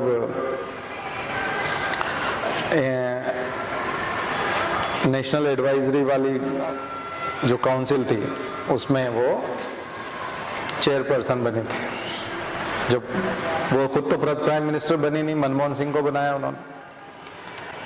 और इससे पहले वाली गवर्नमेंट ने जो सलाहकार परिषद बनाई थी, ठीक वैसे ही यूपीए ने भी बनाई। तो यूपीए की चेयरपर्सन या फिर एडवाइजरी वो कमीशन का कमेटी की चेयरपर्सन जो बनी, तो वो भी एक लाभ का पद, लेकिन सुप्रीम कोर्ट डिस्क्वालीफाई करता, उसके पहले ही उन्होंने रिजाइन दे दिया। पहले उन्होंने रिजाइन दे दिया और फिर बाई इलेक्शन हुआ, 6 महीने का टाइम होता है, 6 महीने के अंदर अंदर फिर से रायबरेली में फिर से चुनाव हुए, तो रिकॉर्ड मतों से वो जीती थी। वो एक रिकॉर्ड था, बहुत ही जबरदस्त मेजोरिटी के साथ जीती थी, मतलब बहुत ज्यादा मत मिले थे उनको। और तब इस बीच में यूपीए गवर्नमेंट ने क्या किया था, यूपीए फर्स्ट ने, कि उसको डिस्क्वालिफिकेशन को वो जो ऑफिस ऑफ प्रॉफिट का पद जो था उसको उन्होंने उस लिस्ट में डाल दिया था कि इसे पद न माना जाए। तो बहुत ड्रामा वाला काम है, ड्रामे वाला काम है। क्या है ये ड्रामे वाला काम? दरअसल क्या होता है कि सत्तारूढ़ दल के लिए बहुत आसान होता है, सत्तारूढ़ दल के लिए, जो भी रूलिंग पार्टी है उसके लिए बहुत आसान होता है, किसी भी पद को लाभ के पद में नहीं माना जाएगा उस लिस्ट में शामिल करवाना। एक लिस्ट बना रखी है उन्होंने आर्टिकल 102 के तहत ही, और वो लिस्ट क्या होती है? वो लिस्ट ये होती है कि जिस किसी को भी लाभ का पद, ऑफिस ऑफ प्रॉफिट, जैसे शरद पवार बीसीसीआई के चेयरमैन थे, तो भी उन्होंने कहा बीसीसीआई का चेयरमैन तो बहुत सारे एंजॉय करता है, ऑफिस ऑफ प्रॉफिट होता है और उसके पास गाड़ी बंगला और सैलरी और काफी अच्छा खासा होता है, तो कम से कम वो सांसद न रहे। तो मूल मुद्दा ये था ऑफिस ऑफ प्रॉफिट का कि जो भी हम लोगों के लिए कानून बना रहा है वो फ्री होना चाहिए, क्योंकि अगर वो कहीं से सैलरी लेगा, कहीं से कुछ लाभ कमाएगा, गाड़ी बंगला लेगा, तो फिर उसको टाइम देना पड़ेगा, और अगर वो वहां टाइम देगा तो फिर संसद में टाइम नहीं दे पाएगा, तो जनता के साथ अन्याय होगा। तो दरअसल वो अपना पूरा ख्याल रखे कानून बनाने में, अपना पूरा दिमाग किसमें लगाए?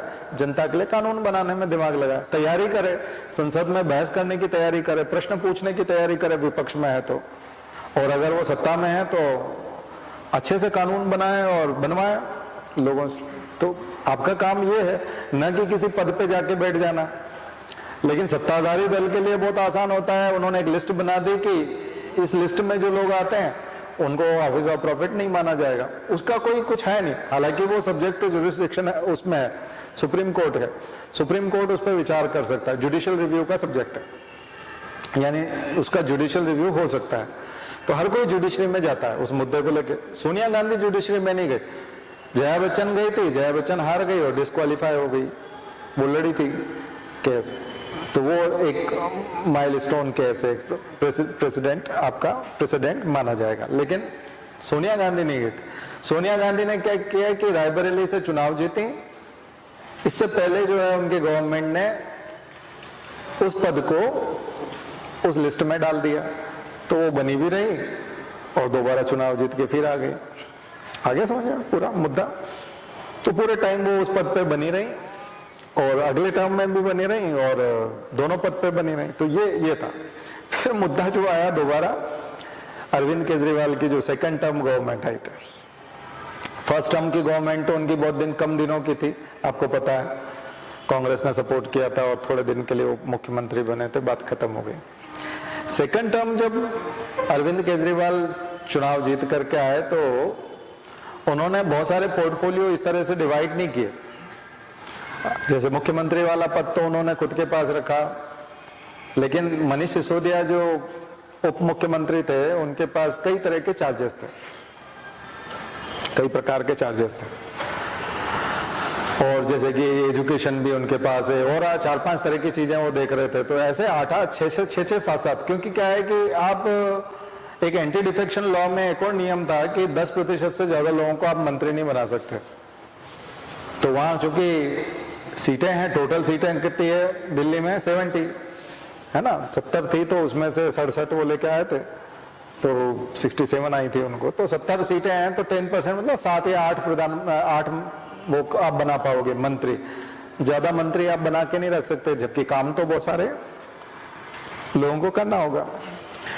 तो उस समय में उन्होंने क्या किया कि पार्लियामेंट्री सेक्रेटरी बनाते थे वो लोग बहुत सारे मुद्दों के लिए, जैसे कि मनीष सिसोदिया के पास में बहुत सारे चार्ज हैं, तो हर चार्ज के लिए उन्होंने किसी न किसी एक विधायक को लिया और उसको उसका सेक्रेटरी, पार्लियामेंट्री सेक्रेटरी बना दिया। उसको वो सारी सुविधाएं देते थे जो कैबिनेट मिनिस्टर को मिलती है, यानी बंगला, गाड़ी और सैलरी और वो पूरा, क्योंकि मिनिस्टर का नाम तो आप दे नहीं सकते, और मिनिस्टर का नाम तो आप गिने चुने 10% लोगों को ही दे पाओगे। तो उन्होंने ऐसा किया। तो उसमें क्या हुआ कि विपक्ष आया, बीजेपी खास करके, उसने प्रेसिडेंट के यहाँ शिकायत कर दी। दरअसल दिल्ली के मुख्यमंत्री को और वहां के मंत्रियों की उसके जो शपथ दिलाते हैं वो एक तरह से वहां जो एंटी डिफेक्शन की जो शिकायत होगी वो प्रेसिडेंट के पास होगी, बाकी के लिए कौन करता है, स्पीकर करेगा। इधर जो एंटी डिफेक्शन की शिकायत होगी वो किसके पास जाएगी, लोकसभा में स्पीकर के पास, विधानसभा में स्पीकर के पास, विधानसभा अध्यक्ष के पास जाएगी, लेकिन दिल्ली के मामले में वो किसके पास जाएगी, प्रेसिडेंट के पास जाएगी, स्पेशली दिल्ली के मामले। तो वो गए, तो लोग फिर कोर्ट में गए, और हाई कोर्ट जिस तरह का डिसीजन दे रहा था फिर वो सुप्रीम कोर्ट गए कि हाई कोर्ट भी जो है ये ऐसा कर रहे हैं, और प्रेसिडेंट ने भी सबको कह दिया, अच्छा प्रेसिडेंट ने भी सबको कह दिया कि आप सिद्ध करो कि ये, और ये आप सबको हम क्यों ना हटा दें, ये करें, तो उसके अगेंस्ट वो कोर्ट चले गए। तब हाई कोर्ट ने और सुप्रीम कोर्ट ने जो बात कही वो बड़ी जबरदस्त बात कही। उन्होंने ये कहा कि ये जो एंटी डिफेक्शन वाला मामला है, सॉरी ऑफिस ऑफ प्रॉफिट वाला जितना मामला है, और इस मामले को जिस तरह से सुनते हैं, लाभ के पद वाले मामले को जिस तरह से सुनते हैं, इसमें नेचुरल जस्टिस होना चाहिए। क्या चीज होना चाहिए, नेचुरल जस्टिस। और नेचुरल जस्टिस में आपने एक पक्ष की तो बात सुन ली कि इनके पास लाभ का पद है, आपने विधायकों की बात तो सुनी नहीं कि जिनको आप 25 विधायकों को डिस्क्वालीफाई करने वाले, 25 थे या 27 थे, जो भी थे, 23 से 27 कुछ थे, तो उन विधायकों को जो आप डिस्क्वालीफाई करने वाले हो उनकी बात आपने सुनी, बोले नहीं, तो हम उनको भी सुनेंगे। नेचुरल जस्टिस करो ना, आप नहीं सुनोगे तो हम सुनेंगे। तो या तो आपको, आप जो निर्णय लेने जा रहे हो, आप एक काम करो, दोनों को सुन लो पहले। तो जैसे ही दोनों को सुनने की बात सुप्रीम कोर्ट ने कही, उन्होंने फिर बाद में उसको ठंडे बस्ते में, उनको मामला लगा कि अब ये कुछ हो नहीं पाएगा, क्योंकि उसको सुनेंगे तो वो तो क्लेरिफिकेशन दे देगा, स्पष्टीकरण दे देगा, तो बात ही खटाई में पड़ गई। तो ऐसा करके कोर्ट ने बीच में आकर के ऑफिस ऑफ प्रॉफिट, देखिए क्या है कि अगर बीजेपी की सरकार होती केजरीवाल की जगह, तो वो पार्लियामेंट्री सेक्रेटरी के पोस्ट को उस लिस्ट में डलवा देते। बात समझ में आए? केंद्र में बीजेपी की सरकार होती तो क्या करते कि उन जिस पोस्ट को लाभ का पद बता रहे हैं वो उसको क्या करवा देते, हाँ लिस्ट में डलवा देते, तो बने रहते और वो लिस्ट में आ जाता। बात समझ में आई ना? अब चूंकि वो केजरीवाल की सरकार थी इसलिए पूरा मीडिया भी जो है झूम रहा था, और पूरा मीडिया भी बोल रहा था कि अब केजरीवाल के 25 लोग गए और फिर 4-5 को तोड़ लेंगे तो फिर सरकार गिर जाएगी, आगे ना, तो पूरा जश्न मन रहा था। तो कोर्ट ने कहा नहीं, नेचुरल जस्टिस, उनको सुनो। और जैसे वो सुनने की बात आई उनको लगा अब एक एक को बुलाएंगे, सुनेंगे, स्पष्टीकरण, उसमें तो निर्णय ले नहीं पाएंगे, क्योंकि फिर कोर्ट कहेगा आपने क्या सुना, चलो हम भी सुनते हैं, तो फिर दिक्कत हो जाएगी और वो तो मामला खटाई में पड़ गया। तो जो पूरा प्लान था वो फेल हो गया। तो ऑफिस ऑफ प्रॉफिट 3 बार बहुत ज्यादा मुद्दों में अब बैक, ठीक है। और तीनों ने मीडिया में बहुत जगह लिए, 6-6 महीने तक जगह लिए, 6-6 महीने तक वो उसको करते रहे। तो ये चीज थोड़ा सा समझिएगा, ऑफिस ऑफ प्रॉफिट। तो मुझे लगता है अब आप लिख पाएंगे इसके ऊपर, बहुत अच्छे से समझ में आ गया होगा। आर्टिकल 102 डिस्क्वालिफिकेशन में ऑफिस ऑफ प्रॉफिट। तो ये जो है डिस्क्वालिफिकेशन वाली बात हुई, क्वालिफिकेशन आपको बताते, ठीक है। अब आइए, इनके सैलरीज और अलाउंसेस जो भी जो है वो तय करे, संसद तय करे, वो होता है, ठीक है। अलग से कॉन्स्टिट्यूशन में इनका कोई मेंशन नहीं है, लेकिन जब भी संसद कोई तय करती है उसके वेतन कितने होंगे, अलाउंसेस कितने होंगे, पेंशन क्या होगी, वैसा इनको मिलता है। इस्तीफा किसको सौंप सकते हैं, तो चूंकि इनको शपथ जो दिलवाता है वो अभी हम बताएंगे, प्रोटेम स्पीकर। शपथ कौन दिलवाता है, प्रोटेम स्पीकर, ठीक है। तो आप लोकसभा अध्यक्ष को, स्पीकर को इस्तीफा दे सकते हैं कि प्रेसिडेंट को, किसको देंगे इस्तीफा, एमपी,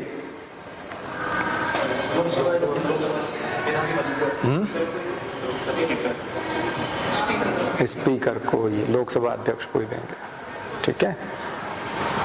तो शपथ दिलवाते हैं प्रोटेम स्पीकर। अभी प्रोटेम स्पीकर पे भी हम लोग आ सकते हैं, अभी देखते हैं भैया आज कितना हम लोग कर पाएंगे उस पर। बहुत सारी चीजें हैं जो आपको डिस्कशन में ऐसी चीजें आएंगी, पढ़ते समय में ये सब चीजें आपको नहीं मिलेंगी इतने, कहीं कोर आप पूरा पॉलिटिक को उसको पढ़ोगे ना तो वो उसमें तो आर्टिकल वाइज लिखा हुआ है, थोड़ा बहुत लक्ष्मीकांत में डिटेल मिलेगा, लेकिन जब तक आप प्रैक्टिकल एग्जाम्पल पे नहीं आओगे, जो मैं बता रहा हूँ आपको, प्रैक्टिकल एग्जाम्पल पे आना पड़ेगा। एक एक व्यक्ति के एग्जाम्पल पे जब इतिहास में से उठा करके आएंगे तब जा करके उसका सिनेरियो कंप्लीट होता है, ठीक है, ऐसे नहीं होता। तो इनका रिजाइन हो गया, पद कब तक रहता है, कब समाप्त होता है, लोकसभा के डिसोल्यूशन के साथ पद भी समाप्त हो जाएगा, ठीक है। ये खास बातें हो गई। अब आइए officers in parliament, officers in parliament, presiding officers, presiding officers, पीठासीन अधिकारी, संसद के पीठासीन अधिकारी। सबसे पहले लेते हैं स्पीकर का पद। देखिए स्पीकर का पद जो है, अगर आप हमारी संसद किताब पढ़ोगे, हमारी संसद और पार्लियामेंट, सुभाष कश्यप, मैं रिकमेंड करूंगा ये किताब जरूर पढ़ो, सुभाष कश्यप की हमारी संसद। जब आप इस किताब को पढ़ोगे तो आपको स्पीकर पद की महत्ता समझ में आएगी। अभी आप राष्ट्रपति चुनाव का वीडियो देखिएगा, द्रौपदी मुर्मू जो राष्ट्रपति बनी है हमारी, तो वो जब जा रही हैं संसद भवन में, तो उस समय में तो थोड़ा ओम बिरला पीछे चल रहे हैं और थोड़ा सा वो उसको फॉलो नहीं कर रहे प्रेसिडेंस को, लेकिन आगे आप देखोगे तो जब वो लौट रहे हैं तो वो सबसे आगे चलते हुए लाल कालीन पे दिख रहे हैं, रेड कारपेट पे सबसे आगे चलते हुए दिखते हुए आ रहे हैं, क्योंकि वो संसद है। तो संसद में वो सबसे बड़ा अधिकारी होता है, प्रधानमंत्री से भी बड़ा, राष्ट्रपति से भी बड़ा एक तरह से। ये यूं कहें कि राष्ट्रपति के साथ साथ चलता है, चीफ जस्टिस के साथ साथ चलता है। एन वी रमन्ना उस तरफ चल रहे थे, वो इधर चल रहे थे। तो ये मैं इसलिए बता रहा हूं क्योंकि जब आप सुभाष कश्यप का हमारी संसद पढ़ोगे तब ये चीज उसमें आएगी। और उन्होंने साफ साफ लिखा है कि ये हमने जो फॉलो किया है और लिया है व्यक्ति, ये जो पद हमने लिया है, ऑफिस, ये वाला जो ऑफिस हमने लिया है स्पीकर वाला, ये हमने कहां से लिया है, सीधा ब्रिटेन के कॉन्स्टिट्यूशन से लिया, ब्रिटेन से लिया है, ब्रिटेन से लिया है। तो ब्रिटिश स्पीकर जो होता है वो दुनिया में एक तरह से सबसे आदर्श स्पीकर होता है। ब्रिटिश स्पीकर, ब्रिटिश स्पीकर दुनिया का सबसे आदर्श स्पीकर है, क्योंकि ब्रिटिश स्पीकर को क्या करना पड़ता है कि वो पार्लियामेंट, सदन का सबसे बड़ा अधिकारी भी, और सदन का सबसे बड़ा अधिकारी है तो इम्पार्शियल उसको रहना है। इम्पार्शियल रहना है, बायस्ड बिल्कुल नहीं रहना है, पूर्वाग्रह। इसलिए ब्रिटिश स्पीकर सबसे पहले अपनी पार्टी से इस्तीफा देता। किससे इस्तीफा देता? पार्टी से ही इस्तीफा दे देता। भारत में एक केस है ऐसा, हम बताएंगे, सोमनाथ चटर्जी वाला। ब्रिटिश स्पीकर पार्टी से देखा जाए तो वो केवल स्पीकर होता है, उसकी कोई जाति नहीं होती। इसलिए जब ब्रेग्जिट वाला मुद्दा जब आया तो उसकी खुद की पार्टी थेरेसा मे को इस्तीफा देना पड़ा और नो कॉन्फिडेंस मोशन एक तरह से पास हो गया और स्पीकर ने उसको करवाया। स्पीकर ने उसको करवाया। स्पीकर ने अपनी सरकार गिरवाई एक तरह से अपनी अध्यक्षता में। भारत में ऐसा संभव है कि ओम बिरला जो है मोदी की सरकार गिरवा दें? हमारे यहाँ भी ऑप्शन है उसके पास कि वो इस्तीफा दे भी सकता है और नहीं भी दे सकता है। तो जनरली हमारे यहाँ नहीं देते हमारे यहाँ नहीं ही देते, केवल सोमनाथ चटर्जी को छोड़ के। सोमनाथ चटर्जी को तो पार्टी ने ही निकाल दिया, क्योंकि पार्टी की बात मानने से मना कर दिया, तो पार्टी ने ही निकाल दिया। तो निष्पक्ष स्पीकर होना, इसलिए एक और चीज होती है, स्पीकर को एक और चीज कहते हैं कि स्पीकर वो व्यक्ति होता है जिसमें डेमोक्रेसी कंटिन्यू होती है। What is democracy? जनता का शासन। डेमो मीन्स पब्लिक, जनता, पीपल, और cracy means government, government of public, जनता का शासन। तो फिर जिस समय में डिसॉल्व हो जाती है पार्लियामेंट, लोकसभा, पार्लियामेंट तो कभी डिसॉल्व नहीं होती क्योंकि राज्यसभा हमेशा रहती है फॉर एवर। तो जब लोकसभा डिसॉल्व हो जाती है तब भी स्पीकर बना रहता है। स्पीकर का टेन्योर होता है, फर्स्ट मीटिंग में जब से उसका इलेक्शन होता है तब से लेकर के आगे, जब तक कि प्रोटेम स्पीकर ना आ जाए अगला, यानी अगली लोकसभा जब आएगी उसकी फर्स्ट सिटिंग नहीं होती तब तक स्पीकर रहता है। इसलिए आप देखोगे कि स्पीकर का जो पद है वो 3 जून, फिर नया स्पीकर 5 जून। तो 3 जून और 5 जून का क्या पड़ा? 4 को प्रोटेम स्पीकर था, 5 जून से नया स्पीकर आया। हमेशा 1 दिन का गैप मिलेगा, 2 दिन का गैप मिलेगा। कई बार प्रोटेम स्पीकर 3 दिन तक शपथ करवाता रहता है, ओथ दिलवाता रहता है। किनको ओथ दिलवाता है? प्रोटेम स्पीकर उनको, सदस्यों को, नए एमपी जो आए। तो उसको बोलते हैं कि ये डेमोक्रेसी को कंटिन्यू करने वाला। अगर डेमोक्रेसी जिंदा रहती है, जब मान लीजिए 6 महीने, 4-5 महीने तक चुनाव नहीं हो पाए और संसद भी नहीं चल रही है, लेकिन स्पीकर का ऑफिस खुलेगा, स्पीकर उसमें बैठा हुआ मिलेगा, काम करता हुआ मिलेगा। इसका मतलब स्पीकर के अंदर डेमोक्रेसी जीवित रहती है। अब आ रहा है, और वो उसको डिसकंटिन्यू नहीं होने देता, डेमोक्रेसी को कभी डिसकंटिन्यू नहीं होने देता। तो ये तो बहुत कमाल की चीज है। पार्लियामेंट को डिसकंटिन्यू नहीं होने देता, लोकसभा को डिसकंटिन्यू नहीं होने देता। और ये हमने कहां से लिया है ये वाला सिस्टम? ब्रिटेन से। बस ब्रिटेन वाली 1-2 चीजें जो है वो आदर्श हम लोग स्थापित नहीं। इसलिए ब्रिटेन में जो स्पीकर है वो एकदम सर्वोच्च पद होता है, बहुत ज्यादा इज्जत है ब्रिटेन के स्पीकर की, और उसके पावर भी बहुत है। और हमने लगभग वही चीज जो है कॉपी करने की कोशिश की, लेकिन नकल में अकल होनी चाहिए, वही बताते ना। तो हमने अकल थोड़ी सी दूसरी लगा ली पार्टी के हिसाब से कर ले।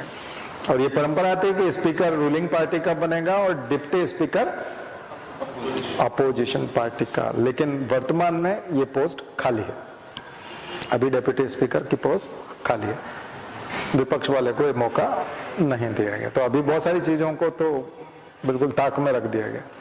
शिष्टाचार जिसको कहते हैं वो सारे खत्म हो गए। शिष्टाचार जैसे शर्म की जो बात होती थी, ये जो एक डिग्निटी की बात होती थी, वो सब चीजें खत्म हो गए। जिसको जो समझना है, जिसको जो कहना है वो कहे, जिसको जैसा आर्टिकल लिखना है कहे, हम ऐसे हैं, बस बात खत्म। और हम ऐसे ही रहेंगे, हम नहीं सुधरेंगे ठीक है, और हमको होना भी नहीं है वैसा। और किसी परंपरा का निर्वाह उस तरह से नहीं करना है। आपको जो समझना है समझते रहो। तो ये है स्पीकर का बैकग्राउंड, है ना, बड़ा बहुत ही ग्लैमरस पोस्ट। बस ये है कि उस पर पद पर बैठने वाला व्यक्ति बहुत ज्यादा समझदार होना चाहिए, इम्पार्शियल होना चाहिए, क्योंकि वो बहुत बड़ा अधिकारी है और उसके बहुत सारे डिस्क्रिशनरी पावर है, विवेकाधिकार बहुत है। और सबसे बड़ी बात है कि जो उसका इंटरप्रिटेशन है पार्लियामेंट के अंदर वो फाइनल है, फुल एंड फाइनल। उसके बाहर कोई जुरिस्डिक्शन नहीं है, उसका जुडिशियल रिव्यू नहीं हो सकता। हो सकता है कुछ मामलों में, जैसे कि ये वाला एंटी डिफेक्शन वाला, लेकिन बाकी मामलों में नहीं। उसका काम है डेकोरम मेंटेन करना, पार्लियामेंट का डेकोरम मेंटेन करना, उसमें डिसिप्लिन मेंटेन करना और पार्लियामेंट को सुचारू रूप से चलवाना और कानून बनाना। और स्पेशली मनी बिल, स्पेशली वो किसके बारे में, मनी बिल के बारे में। कौन सा बिल मनी बिल है? फाइनेंस बिल तो बहुत सारे होते हैं, जहां कहीं पैसे कौड़ी का चक्कर आ गया, थोड़ा सा भी कुछ, कहीं कुछ, जैसे ही आप पैसे की बात करते हैं, जहां पे भी खर्चे की बात होती है, कुछ भी, तो फाइनेंस बिल तो हो ही जाता है। लेकिन मनी बिल होना, आर्टिकल 110 अनुच्छेद 110, मनी बिल फाइनेंस बिल में बाद में बताऊंगा। लेकिन यहां ये बताऊंगा कि एक बार किसी स्पीकर ने सर्टिफिकेट दे दिया कि ये मनी बिल है। सर्टिफिकेट क्यों देना पड़ता है? राज्यसभा में जब मनी बिल जाएगा तो राज्यसभा उस मनी बिल को रोक नहीं पाएगी। फाइनेंस बिल जो होता है वो ऑर्डिनरी बिल की तरह होता है और उसमें राज्यसभा की कंसेंट बहुत जरूरी होती है और राज्यसभा लंबा डिबेट कर सकती है। इसमें 14 डेज तक वो उसको थोड़ा बहुत रोक सकती है, थोड़े बहुत सजेशन हो सकता है राज्यसभा के, लेकिन लोकसभा का फाइनल रहेगा। लोकसभा उसको चाहे तो माने, चाहे न माने। इसलिए लोकसभा में ही मनी बिल प्रस्तुत किया जाता है। तो ये मनी बिल है या नहीं, ये कौन बताएगा? स्पीकर बताएगा। ये बहुत बड़ा पावर है स्पीकर का कि ये मनी बिल है। और एक बार राज्यसभा में जब भी जाएगा तो विद सर्टिफिकेट जाएगा। किसका सर्टिफिकेट लगेगा? स्पीकर का। स्पीकर उस पर एक अपना सर्टिफिकेट लगाएगा कि ये मनी बिल है, और वो सर्टिफिकेट लग गया तो फाइनल है। इसलिए जो सुमित्रा महाजन थी, उन पे आरोप लगे थे 2 बिल पे। उनको मालूम था कि राज्यसभा में गिर जाएगा, आधार वाला बिल। तो आधार देखा जाए तो मनी बिल नहीं है, आधार एक फाइनेंस बिल है। फाइनेंस बिल तो आप बोल सकते हो, क्योंकि जनधन आधार मोबाइल बोलते हैं हम लोग, बैंक में, इनकम टैक्स में, कई जगह पर वो लगता है, आधार लगता है। तो ठीक है, इसको फाइनेंस बिल बोल दो, क्योंकि इसमें पैसे कौड़ी की बात आती है, क्योंकि बैंक मांगता है आधार, इनकम टैक्स वाले मांगते हैं आधार। तो हम उसको ज्यादा से ज्यादा, चूंकि वो किसी न किसी अर्थ पैसे से जुड़ा हुआ है और उसका कहीं न कहीं थोड़ा बहुत कनेक्शन है, तो उसको हम फाइनेंस बिल बोल सकते हैं। लेकिन मनी बिल कैसे बोल सकते हैं?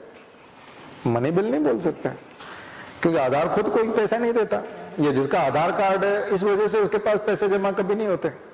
तो पैसे तो आपको वैसे भी जमा करेंगे, तो केवल एक आइडेंटिटी की पहचान है। मैं आधार और फाइनेंस बिल और मनी बिल का एक सभी क्लासेस में बताता हूं, पहले भी बताया था, अभी और आगे और बताऊंगा, लेकिन आज एक थोड़ा सा बताता हूं। आपके यहाँ जैसे कभी किसी ने बाइक खरीदी हो या कुछ हो, तो पिता जो बाइक दिलाते हैं ना अपने को, तो बाइक दिलाना, बकायदा बाइक दिलाना आपको। देखिए कई बार रिश्तेदार, आप पैदल बस पकड़ते हैं या कहीं जाते हैं, कुछ करते हैं, लड़की के पास भी जैसे स्कूटी बाइक कुछ नहीं है, लड़के के पास भी स्कूटी बाइक कुछ नहीं है, तो वो कैसे पकड़ते हैं? बस पकड़ते हैं या परेशान होते हैं। तो कई बार पड़ोसी, अंकल, जीजा, कोई भी होते हैं, सिस्टर होती है, वो बोलते इसको बाइक क्यों नहीं दिला देते? या फिर बाइक को बोले तुम्हारे पास बाइक होनी चाहिए, बाइक तो तुम्हारे पास होनी चाहिए, उससे समय बचता है और फालतू इधर उधर टाइम। ये हुआ एक तरह से फाइनेंस बिल, आपके पास होना चाहिए। क्योंकि बाइक की बात आ रही है, बाइक पैसे में आती है, तो पैसे कौड़ी का जिक्र तो आ ही गया। जिस वस्तु को पैसे में खरीदा जाता है उसका जिक्र आ गया कि नहीं आ गया?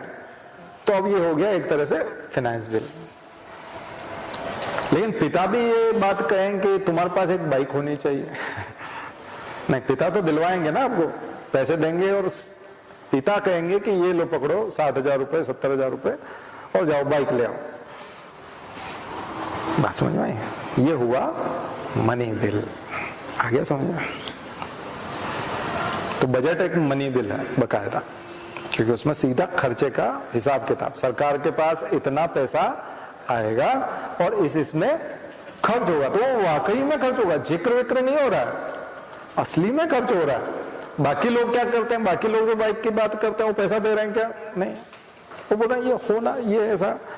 तो आधार जो है वो ठीक उसी प्रकार से फाइनेंस बिल है, लेकिन सुमित्रा महाजन ने सर्टिफिकेट लगाया मनी बिल का, ताकि उस बिल को रोके नहीं राज्यसभा, और अगर उसको फाइनेंस बिल का लगा देती तो राज्यसभा उसको पास नहीं होने देती। आया समझ में? तो सरकार की किरकिरी होती कई जगह पर, तो इसलिए उन्होंने तो स्पीकर के पद का दुरुपयोग कैसे होता है, एक एक उदाहरणों में जो है आप लोग इतिहास उसमें जाकर के देख सकते हैं। तो जाकर के पढ़िएगा इन डिस्प्यूट्स को, आधार डिस्प्यूट सुमित्रा महाजन ऐसे करके सर्च करेंगे तो विकिपीडिया पे आ जाएगा। तो फाइनेंस बिल, मनी बिल, ये तो मैंने अभी स्पीकर के पद की गरिमा के हिसाब से मैं आपको बता रहा था। सोमनाथ चटर्जी वाला किस्सा बता देता हूं, बड़ा मजेदार है। 2007-8 में जो जॉर्ज डब्ल्यू बुश जो थे, उन्होंने भारत के साथ न्यूक्लियर डील की है, मनमोहन सिंह प्राइम मिनिस्टर थे। सोमनाथ दा 2005 से ही बोलपुर लोकसभा से जीत के आते थे, और बोलपुर लोकसभा से जीत के आए, बहुत रेनाउंड पर्सन से कई बार जीत करके आ चुके थे, और उस समय कांग्रेस के पास शॉर्टेज था, तो बाहर से समर्थन दिया कम्युनिस्ट पार्टी ने, और कम्युनिस्ट पार्टी के थे सोमनाथ चटर्जी, काफी रिस्पेक्टेड पर्सन है। तो उनको जो है स्पीकर, उन्होंने कहा ठीक है आप एक काम करो कि हम लोग सरकार में तो नहीं है, हम कैबिनेट में शामिल नहीं होंगे, तो हम बाहर से आपको समर्थन दे रहे हैं, मनमोहन सिंह प्रधानमंत्री बन रहे हैं, हम सपोर्ट कर रहे हैं, बीजेपी को आने नहीं देना है, आप तो बनाइए और हमारे एक आदमी को ये बना लीजिए, लोकसभा अध्यक्ष बना लीजिए। तो उस समय में जब मनमोहन सिंह डील कर रहे थे, न्यूक्लियर डील अमेरिका के साथ, Indo US nuclear deal 1-2-3 agreement, Henry hide समझौता, तीनों नाम है उसके, हेनरी हायड समझौता, 1-2-3 एग्रीमेंट और Indo US nuclear deal. Modi ji ने बहुत क्रेडिट लिया अभी जाके उसका कि हमारी और आपकी डील है और हम तो आपके साथ न्यूक्लियर डील में हैं और ऐसा, जबकि उस समय बीजेपी ने अगेंस्ट वोट किया था। तो 2008 में जब ये सदन में आया मनी बिल के लिए, इसके लिए न्यूक्लियर डील के लिए, तो यहां पर सरकार गिरने वाली थी क्योंकि वोटिंग हो गई, और इस प्रकार से किसी मुद्दे के ऊपर जब वोटिंग होती है और अगर वो गिर जाता है तो सरकार को इस्तीफा देना पड़ता है या फिर अपना कॉन्फिडेंस दिखाना पड़ता है, यानी कि मेजोरिटी प्रूव करना पड़ेगी। तो इस मुद्दे पर कम्युनिस्ट पार्टी ने विड्रॉ कर लिया, अपना सपोर्ट विड्रॉ कर लिया। कम्युनिस्ट पार्टी ने कहा आप अमेरिका के साथ जा रहे हो और अमेरिका से दोस्ती कर रहे हो, न्यूक्लियर डील कर रहे हो, हम सपोर्ट नहीं करते, ये हमारी पॉलिसी के तहत नहीं आता। तो उन्होंने सपोर्ट विड्रॉ कर लिया, तो मनमोहन सिंह सरकार खतरे में आ गई। तब मुलायम सिंह आए, और मुलायम सिंह पहले एनडीए के साथ थे, अटल बिहारी वाजपेयी गवर्नमेंट में डिफेंस मिनिस्टर थे और उनके साथ ही बने हुए थे एनडीए के, तो वो उधर से निकल करके सपोर्ट करने के लिए आ गए मनमोहन सिंह को, तो सरकार बच गई। वोटिंग हुई थी, बड़ा जोशीला वातावरण था, और रात को 7-8 बजे तक उसका वोटिंग का शायद रिजल्ट आया था, दिन में ही आ गया था 4-5 बजे। हम लोग टीवी पे लगातार देख रहे थे कि सरकार गिरेगी या फिर बचेगी, तो बड़ा रोमांचक था।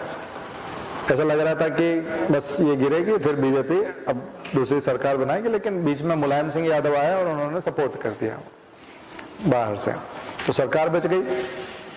तो उन्होंने कहा कि देखो ये वोटिंग होने वाली है, ये सब है, और तुम स्पीकर के पद पे हो और ये अच्छा नहीं है, और अब अपनी पार्टी ने तो विड्रॉ कर लिया, अपनी पार्टी ने विड्रॉ कर लिया तो तुम भी आ जाओ रिजाइन दे दो ये स्पीकर वाले पद से और आप इधर आ जाओ सोमनाथ दा, अब कोई फायदा नहीं है, अब हमारा कांग्रेस से कोई लेना देना नहीं है।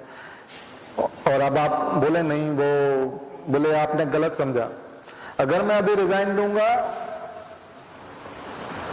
तो फिर मेरे ऊपर ये आरोप लगा कि मैं कम्युनिस्ट पार्टी का था। आ रहा समझ में? सोमनाथ दा का जवाब सुनिएगा। अगर मैंने रिजाइन दिया तो पार्टी अलग हुई है, मैं तो स्पीकर हूं, मैं तो इम्पार्शियल होता हूं, मैं तो बायस्ड हो नहीं सकता। तो मैं अगर इस्तीफा देता हूं तो मुझे ये माना जाएगा कि मैं अभी तक 4 साल तक इस पद पे बैठा हुआ था और मैं कम्युनिस्ट पार्टी का था, इसलिए तो मैं इस्तीफा दे रहा हूं। अगर कम्युनिस्ट पार्टी ने विड्रॉ किया तो पार्टी ने विड्रॉ किया ना, मैं तो उसका हिस्सा ही नहीं हूं। तो उन्होंने उनको डिसमिस कर दिया पार्टी से, उन्होंने भी इस्तीफा लिख दिया। उन्होंने कहा मेरा पार्टी से कोई लेना देना नहीं, और जब मेरा ये पद 2009 में खत्म होगा उसके बाद मैं सक्रिय राजनीति में भी नहीं रहूंगा, लेकिन मैं इस टेन्योर को पूरा करूंगा, 5 ईयर का टर्म पूरा करूंगा मैं पूरा। तो ये एक एग्जाम्पल है जिसने पार्टी को लात मार दी थी स्पीकर पद के लिए। आया समझ? सोमनाथ दा ये पूरा का पूरा ब्रिटिश स्पीकर जैसा था। अब आ रहा है? यानी कि आप जब उस पद पे पहुंचते हो तो आपका पार्टी से कोई लेना देना नहीं रहता। वैसे सैद्धांतिक रूप से आपको इस्तीफा भी दे देना चाहिए पार्टी से, आप पार्टी का मेंबर नहीं होंगे। लेकिन हमारे यहाँ अगर वो इस्तीफा दे देता है तो संसद में बकायदा बैठ जाता है, हो सकता है उसको मिनिस्टर बना दे पार्टी, क्योंकि वो तो पार्टी का मेंबर भी है, वो भी लोकसभा अध्यक्ष है, और लोकसभा अध्यक्ष से इस्तीफा दे तो एक आम सदस्य हो जाएगा, आम सांसद हो जाएगा, और वहां से फिर उसको हो सकता है कि पार्टी उसको फिर से मिनिस्टर भी बना दे कि आप पहले लोकसभा अध्यक्ष, लेकिन अब इस बार हम आपको मिनिस्टर बना रहे हैं। तो इसका मतलब आपकी निष्ठा तो पूरी तरह से निष्पक्ष नहीं मानी जाएगी। तो सोमनाथ दा बनना पड़ेगा या फिर ब्रिटिश स्पीकर बनना पड़ेगा। 2 एग्जाम्पल आपको समझ में आए। ये था वो किस्सा जो बहुत इंपॉर्टेंट है स्पीकर पोस्ट के लिए, बहुत गरिमापूर्ण पोस्ट। रेड कारपेट, राष्ट्रपति को रिसीव करना, राष्ट्रपति के अभिभाषण करवाना, संसद में जब भी राष्ट्रपति आएंगे तो लोकसभा अध्यक्ष सबसे आगे चलेंगे, प्राथमिक स्थान होगा, पीएम देखने को नहीं मिलेंगे, वो प्रधानमंत्री इसमें नहीं है। इसलिए आप देखो प्रधानमंत्री भी खड़े होंगे तो आदरणीय सभापति महोदय, आदरणीय अध्यक्ष महोदय, आदरणीय ऑनरेबल स्पीकर सर, इस तरह से बात होती है। हर व्यक्ति ऑनरेबल स्पीकर बोलता है। अब वो क्या होता है कि जो गरिमा खो देता है तो फिर सामने वाला अक्सर इतना बोलता है अध्यक्ष महोदय, आदरणीय अध्यक्ष महोदय नहीं बोलता, स्पीकर सर, इतना बोल के फिर शुरू कर देता है अपनी बात। इसका मतलब है उसने वो वाली गरिमा खो दी। ऑनरेबल स्पीकर सर, वो लिखा होता रहता है चेयर में, इन चेयर, कौन? ऑनरेबल स्पीकर, ऑनरेबल नाम आगे लिखा रहता है। तो ये चीजों का आप लोग थोड़ा सा महसूस कीजिए, पढ़ते समय महसूस कीजिए। 89 से लेकर के 99 तक वाले जो ये पूरे आर्टिकल आप देखोगे जाकर के, स्पीकर वाले, ठीक है। डिप्यूटी स्पीकर, एक डिप्यूटी स्पीकर भी होता है जो सामान्यतः कौन होता है? विपक्ष का सदस्य होता है, लेकिन इस बार अभी तो खाली है। और उसके अलावा होते हैं चेयरपर्सन की लिस्ट, 10-12 चेयरपर्सन इलेक्टेड होते हैं, वो भी इलेक्टेड होता है। तो स्पीकर क्या होता है? इलेक्टेड होता है। हाँ, इलेक्टेड होता है। किसके तहत होता है? इसको इलेक्शन की जो प्रोसेस होती है उससे पहले प्रोटेम स्पीकर आता है। थोड़ा प्रोटेम स्पीकर के बारे में बताओ, प्रोटेम स्पीकर क्या होता है? पिछला स्पीकर तो आपका बना हुआ था जब लोकसभा खत्म हुई, तो लोकसभा का एक किस्सा है कि लोकसभा 6 महीने तक स्पीकर नहीं चलाई थी। एक तरह से लोकसभा जो है वो पुराने स्पीकर नहीं चलाई थी, क्योंकि वो जो अचानक से जो चौधरी चरण सिंह वाला जो किस्सा हो गया था उस समय का, 79 वाला, और एक 96 में भी जो बीजेपी की सरकार, अटल बिहारी वाजपेयी की सरकार गई, तब भी थोड़ा बहुत 98 वाले में। तो स्पीकर का रोल बहुत इंपॉर्टेंट हो गया था, क्योंकि बहुत लंबे समय तक स्पीकर के पास ही रहा। तो लोकसभा अर्ली डिसॉल्व करने के लिए बोलना। अभी इस बार भी लोकसभा जो है 10-12 दिन पहले डिसॉल्व राष्ट्रपति ने कर दी थी, क्योंकि उसका जो पूरा 5 ईयर का जो टर्म है, रिजल्ट्स पहले आ गए थे और 5 ईयर का टर्म बाद में पूरा हो, तो ऑटोमेटिकली डिसोल्यूशन जो हो रहा था वो थोड़ा सा लेट हो रहा था। तो राष्ट्रपति ने पहले ही डिसॉल्व करके, और सबसे पहले राष्ट्रपति एक व्यक्ति को जो senior most generally senior most होता है, 3-4 बार जो सदन का मेंबर रह चुका है, जो सांसद रह चुका है, ऐसे आदमी को राष्ट्रपति अपने राष्ट्रपति भवन में बुलाता है और उसको प्रोटेम स्पीकर की शपथ दिलाता है और उसको कहता है कि अब आप जाओ और सारे सदस्यों को सबसे पहले ओथ कराओ, शपथ दिलाओ। तो एडमिनिस्टर टू ओथ, ठीक है, administer oath to members of parliament, खास करके मेंबर्स ऑफ लोकसभा। तो उनको वो ओथ का पूरा काम देखता है, शपथ का काम देखता है। उसके बाद प्रोटेम स्पीकर को प्रेसिडेंट एक डेट बताते हैं कि इस डेट को स्पीकर का इलेक्शन होगा। ये सारी चीजें क्वेश्चन के तौर पे बनती हैं। प्रोटेम स्पीकर को शपथ कौन दिलाता है? प्रेसिडेंट। स्पीकर की इलेक्शन की डेट कौन बताता है? प्रेसिडेंट। और फिर उस दिन जो प्रोटेम स्पीकर होता है वो सदन को बताता है कि आप सबकी शपथ हो गई है, अब हम लोग स्पीकर चुनेंगे। और एक स्पीकर चुनने के लिए ये प्रोसेस होगी, इलेक्शन होगा। आप कोई भी जो है नाम भेज सकते हैं, स्पीकर के लिए कोई भी चुनाव लड़ सकता है। स्पीकर का बकायदा इलेक्शन की डेट तो उस दिन वोट होंगे, वोटिंग होगी और आप अपना नाम, या तो आप खुद दावेदार बनना चाहते हैं तो आपको वही निश्चित मेंबर के साथ में अपना नॉमिनेशन करना पड़ेगा। तो नॉमिनेशन के लिए आए, नॉमिनेशन फाइल कीजिए, बकायदा यहाँ पर इलेक्शन होंगे। तो प्रोटेम स्पीकर उस पूरी इलेक्शन की प्रोसेस को करवाता है। और ये जो पूरी प्रोसेस होती है, ये एक तरह से इस पे नजर होती है किसकी? प्रेसिडेंट की। तो अभी जो इस बार का जो ओम बिरला वाला चुनाव था, तो इसमें क्या होता है कि जब उनको पता है कि रूलिंग पार्टी जो है अपना स्पीकर का नॉमिनेशन करेगी और सारे लोग जो है वो उसको वोट देंगे, तो फिर किरकिरी होगी। तो उस प्रकार के जो एम्बेरसमेंट से बचने के लिए वो क्या करते हैं कि कोई भी आदमी जो है उसमें अपनी फाइल करता नहीं, नॉमिनेशन फाइल करता नहीं, विपक्ष से कोई नहीं आता। तो फिर वो निर्विरोध जिसको कहते हैं, यानी कि अगेंस्ट में कोई नहीं आया, तो फिर वो तो प्रोटेम स्पीकर डिक्लेयर करता है कि किसने चुनाव जीता है। चूंकि एक ही सिंगल कैंडिडेट आया था, एक ही का नॉमिनेशन आया था, एक ही आदमी को वो किया गया था, तो उन्होंने कहा ओम बिरला जो है इन्होंने किया था और ये स्पीकर चुने जाते हैं। तो स्पीकर चुने जाते हैं, बस इसके बाद एक क्लैपिंग होगा कॉमन, सब लोग एक ताली बजाएंगे, एक तरह से सब लोग, खास करके ऐसे समय में प्राइम मिनिस्टर जो है वो उठ के जाते हैं और प्राइम मिनिस्टर उठ करके जाते हैं और उसको लेके आते हैं स्पीकर को, जिसको स्पीकर के लिए चुना गया है, और उनको उस कुर्सी तक एक तरह से ले जाते हैं और कुर्सी पे ले जा करके विराजित करते थे। ये एक प्रोसीजर है स्पीकर बनने का। इसके सिवा और कुछ नहीं है कि कोई ओथ हो रहा है, फॉर्मेशन हो रहा है, कुछ नहीं है। तो कभी पूछा जाए कि क्या कॉन्स्टिट्यूशन में स्पीकर के लिए कोई शपथ का प्रावधान है, उसको शपथ कौन दिलाता है? तो कोई नहीं दिलाता। स्पीकर की कोई शपथ नहीं होती, ठीक है।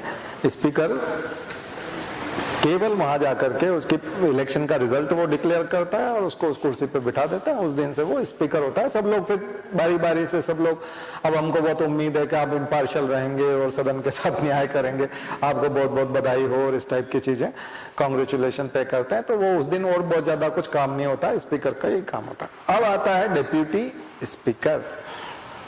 डिप्यूटी स्पीकर के बारे में भी मैंने आपको बताया कि वो जनरली जो है वो कहां से आता है? विपक्ष का नेता होता है और उसको वो लोग बनवाते हैं, यानी सत्तारूढ़ दल, रूलिंग पार्टी ही बनवाता है, लेकिन अभी सरकार ने नहीं बनवाया, खैर वो एक अलग मैटर है। तो आप देखोगे सुबह सुबह जो 11 बजे कार्रवाई शुरू होती है तो ओम बिरला बैठे हुए दिखे मिलेंगे, स्पीकर बैठे रहते हैं, लेकिन थोड़ा सा फिर वो ऑफिस में चले जाते हैं, दफ्तर में अपना काम वाम करने लगा, डिप्यूटी स्पीकर को बिठा देते हैं। 12-1 बजे वो भी बोर हो जाता है तो फिर चेयरपर्सन आ जाता है। तो 10-12 चेयरपर्सन की लिस्ट होती है, उसको भी सदन में से लिया जाता है और फिर वो दिन भर की कार्रवाई उनकी अध्यक्षता में, यानी वो उस जो कुर्सी पे वो बैठे रहते। इसलिए आप देखोगे कि जब भी सदन की कार्रवाई दिखती है टीवी पे, अलग अलग तरह के लोग बैठे हुए दिखते हैं। अरे वो ओम बिरला कहाँ गए? तो हम लोग ढूंढते हैं कि स्पीकर पे, तो स्पीकर बैठे रहना चाहिए, तो पता नहीं कौन आ गए, ये कौन है। कई लोगों के नाम भी आप नहीं जानते हो, लेकिन वो उन 10 लोगों में से होते हैं। 10 लोगों की लिस्ट होती है, तो उनमें से जो भी अवेलेबल होते हैं उनने कहा आज तुम बैठ जाओ, कल हम बैठ जाएंगे, आज मैं बहुत थका हूं, आज मेरी पीठ दर्द है। तो ऐसे ऐसे बैठते हैं, ऐसे ऐसे कार्रवाइयां होती है। तो ये जो मैंने आपको बताया, ये हैं सदन के खास करके लोकसभा वाले। ऐसे अब राज्यसभा वाले देखिए तो उपराष्ट्रपति चेयरपर्सन है, और एक होता है उपसभापति, ठीक है, कौन है? Vice chairperson, vice chairman, chairman and vice chairman. उपसभापति, सभापति मतलब चेयरमैन, जो कि राष्ट्रपति उपराष्ट्रपति होते हैं, वाइस प्रेसिडेंट होते हैं, एक्स ऑफिशियो होता है। जो भी उपराष्ट्रपति होगा वो राज्यसभा का चेयरमैन होगा। एक चुना जाता है उपसभापति, वाइस चेयरमैन, ठीक है। तो ये कौन होता है? ये अभी हरवंश सिंह कौन है, जो भी राज्यसभा के, वो आप देखिए वो चुने गए हैं। तो इस तरह से ये सीरीज होती है। यहां पर भी एक 10 लोगों का एक लिस्ट होता है, जिसको बोलते हैं वाइस चेयरपर्सन्स। क्या बोलेंगे उनको? Vice chairperson. वहां हमने चेयरपर्सन्स की लिस्ट देखी थी, और यहां पर वाइस चेयरपर्सन्स की लिस्ट होगी। वाइस चेयरपर्सन्स, जिनको चुना जाता है वो सब उस जगह पर आकर के बैठते जाते हैं। तो अब इनकी जो शर्तें हैं इनको थोड़ा सा देखिएगा, कि जैसे कि कास्टिंग वोट कौन कौन दे सकता है। तो डिप्टी स्पीकर जब कब काम करेगा? जब स्पीकर नहीं होगा। वाइस चेयरपर्सन कब काम करेगा? जब चेयरमैन, वाइस चेयरमैन कब काम करेगा? जब चेयरमैन नहीं होगा। तो उसकी शक्तियों को लेके चलते हैं, ठीक है, यानी कि स्पीकर की शक्तियों को डिप्टी स्पीकर लेके चलता है, ठीक है। तो कास्टिंग वोट वो भी कर पाएगा अगर डिप्टी स्पीकर बैठा हुआ है तो, ठीक है। अब 2 तरह की चीजें हैं कि पूरी तरह से वेकेंट पोस्ट है या एब्सेंट पोस्ट, यानी व्यक्ति एब्सेंट है या वेकेंट है। उस कंडीशन में थोड़ी सी एक ग्राफ है, वो आप अगर इन्फोग्राफिक ढूंढ लेंगे गूगल में तो मिल जाएगा, नहीं तो मैं अगले टाइम लिखवा दूं। मुझे लगता है ज्यादा टाइम हो गया है ना। चलिए, तो फिर आज की बात यहीं समाप्त करते हैं। बहुत सारी चीजें हैं, तो ये तो थोड़ा टेक्निक, जब भी हम फैक्चुअल में जाएंगे तो समय का पता ही नहीं चलेगा, इसलिए फैक्चुअल क्लास जो है वो मैं जनरली अवॉइड करता हूँ। कंसेप्चुअल होती है, आइडियोलॉजी बताओ, और वो ज्यादा ठीक रहता है। चलिए, शांति पाठ।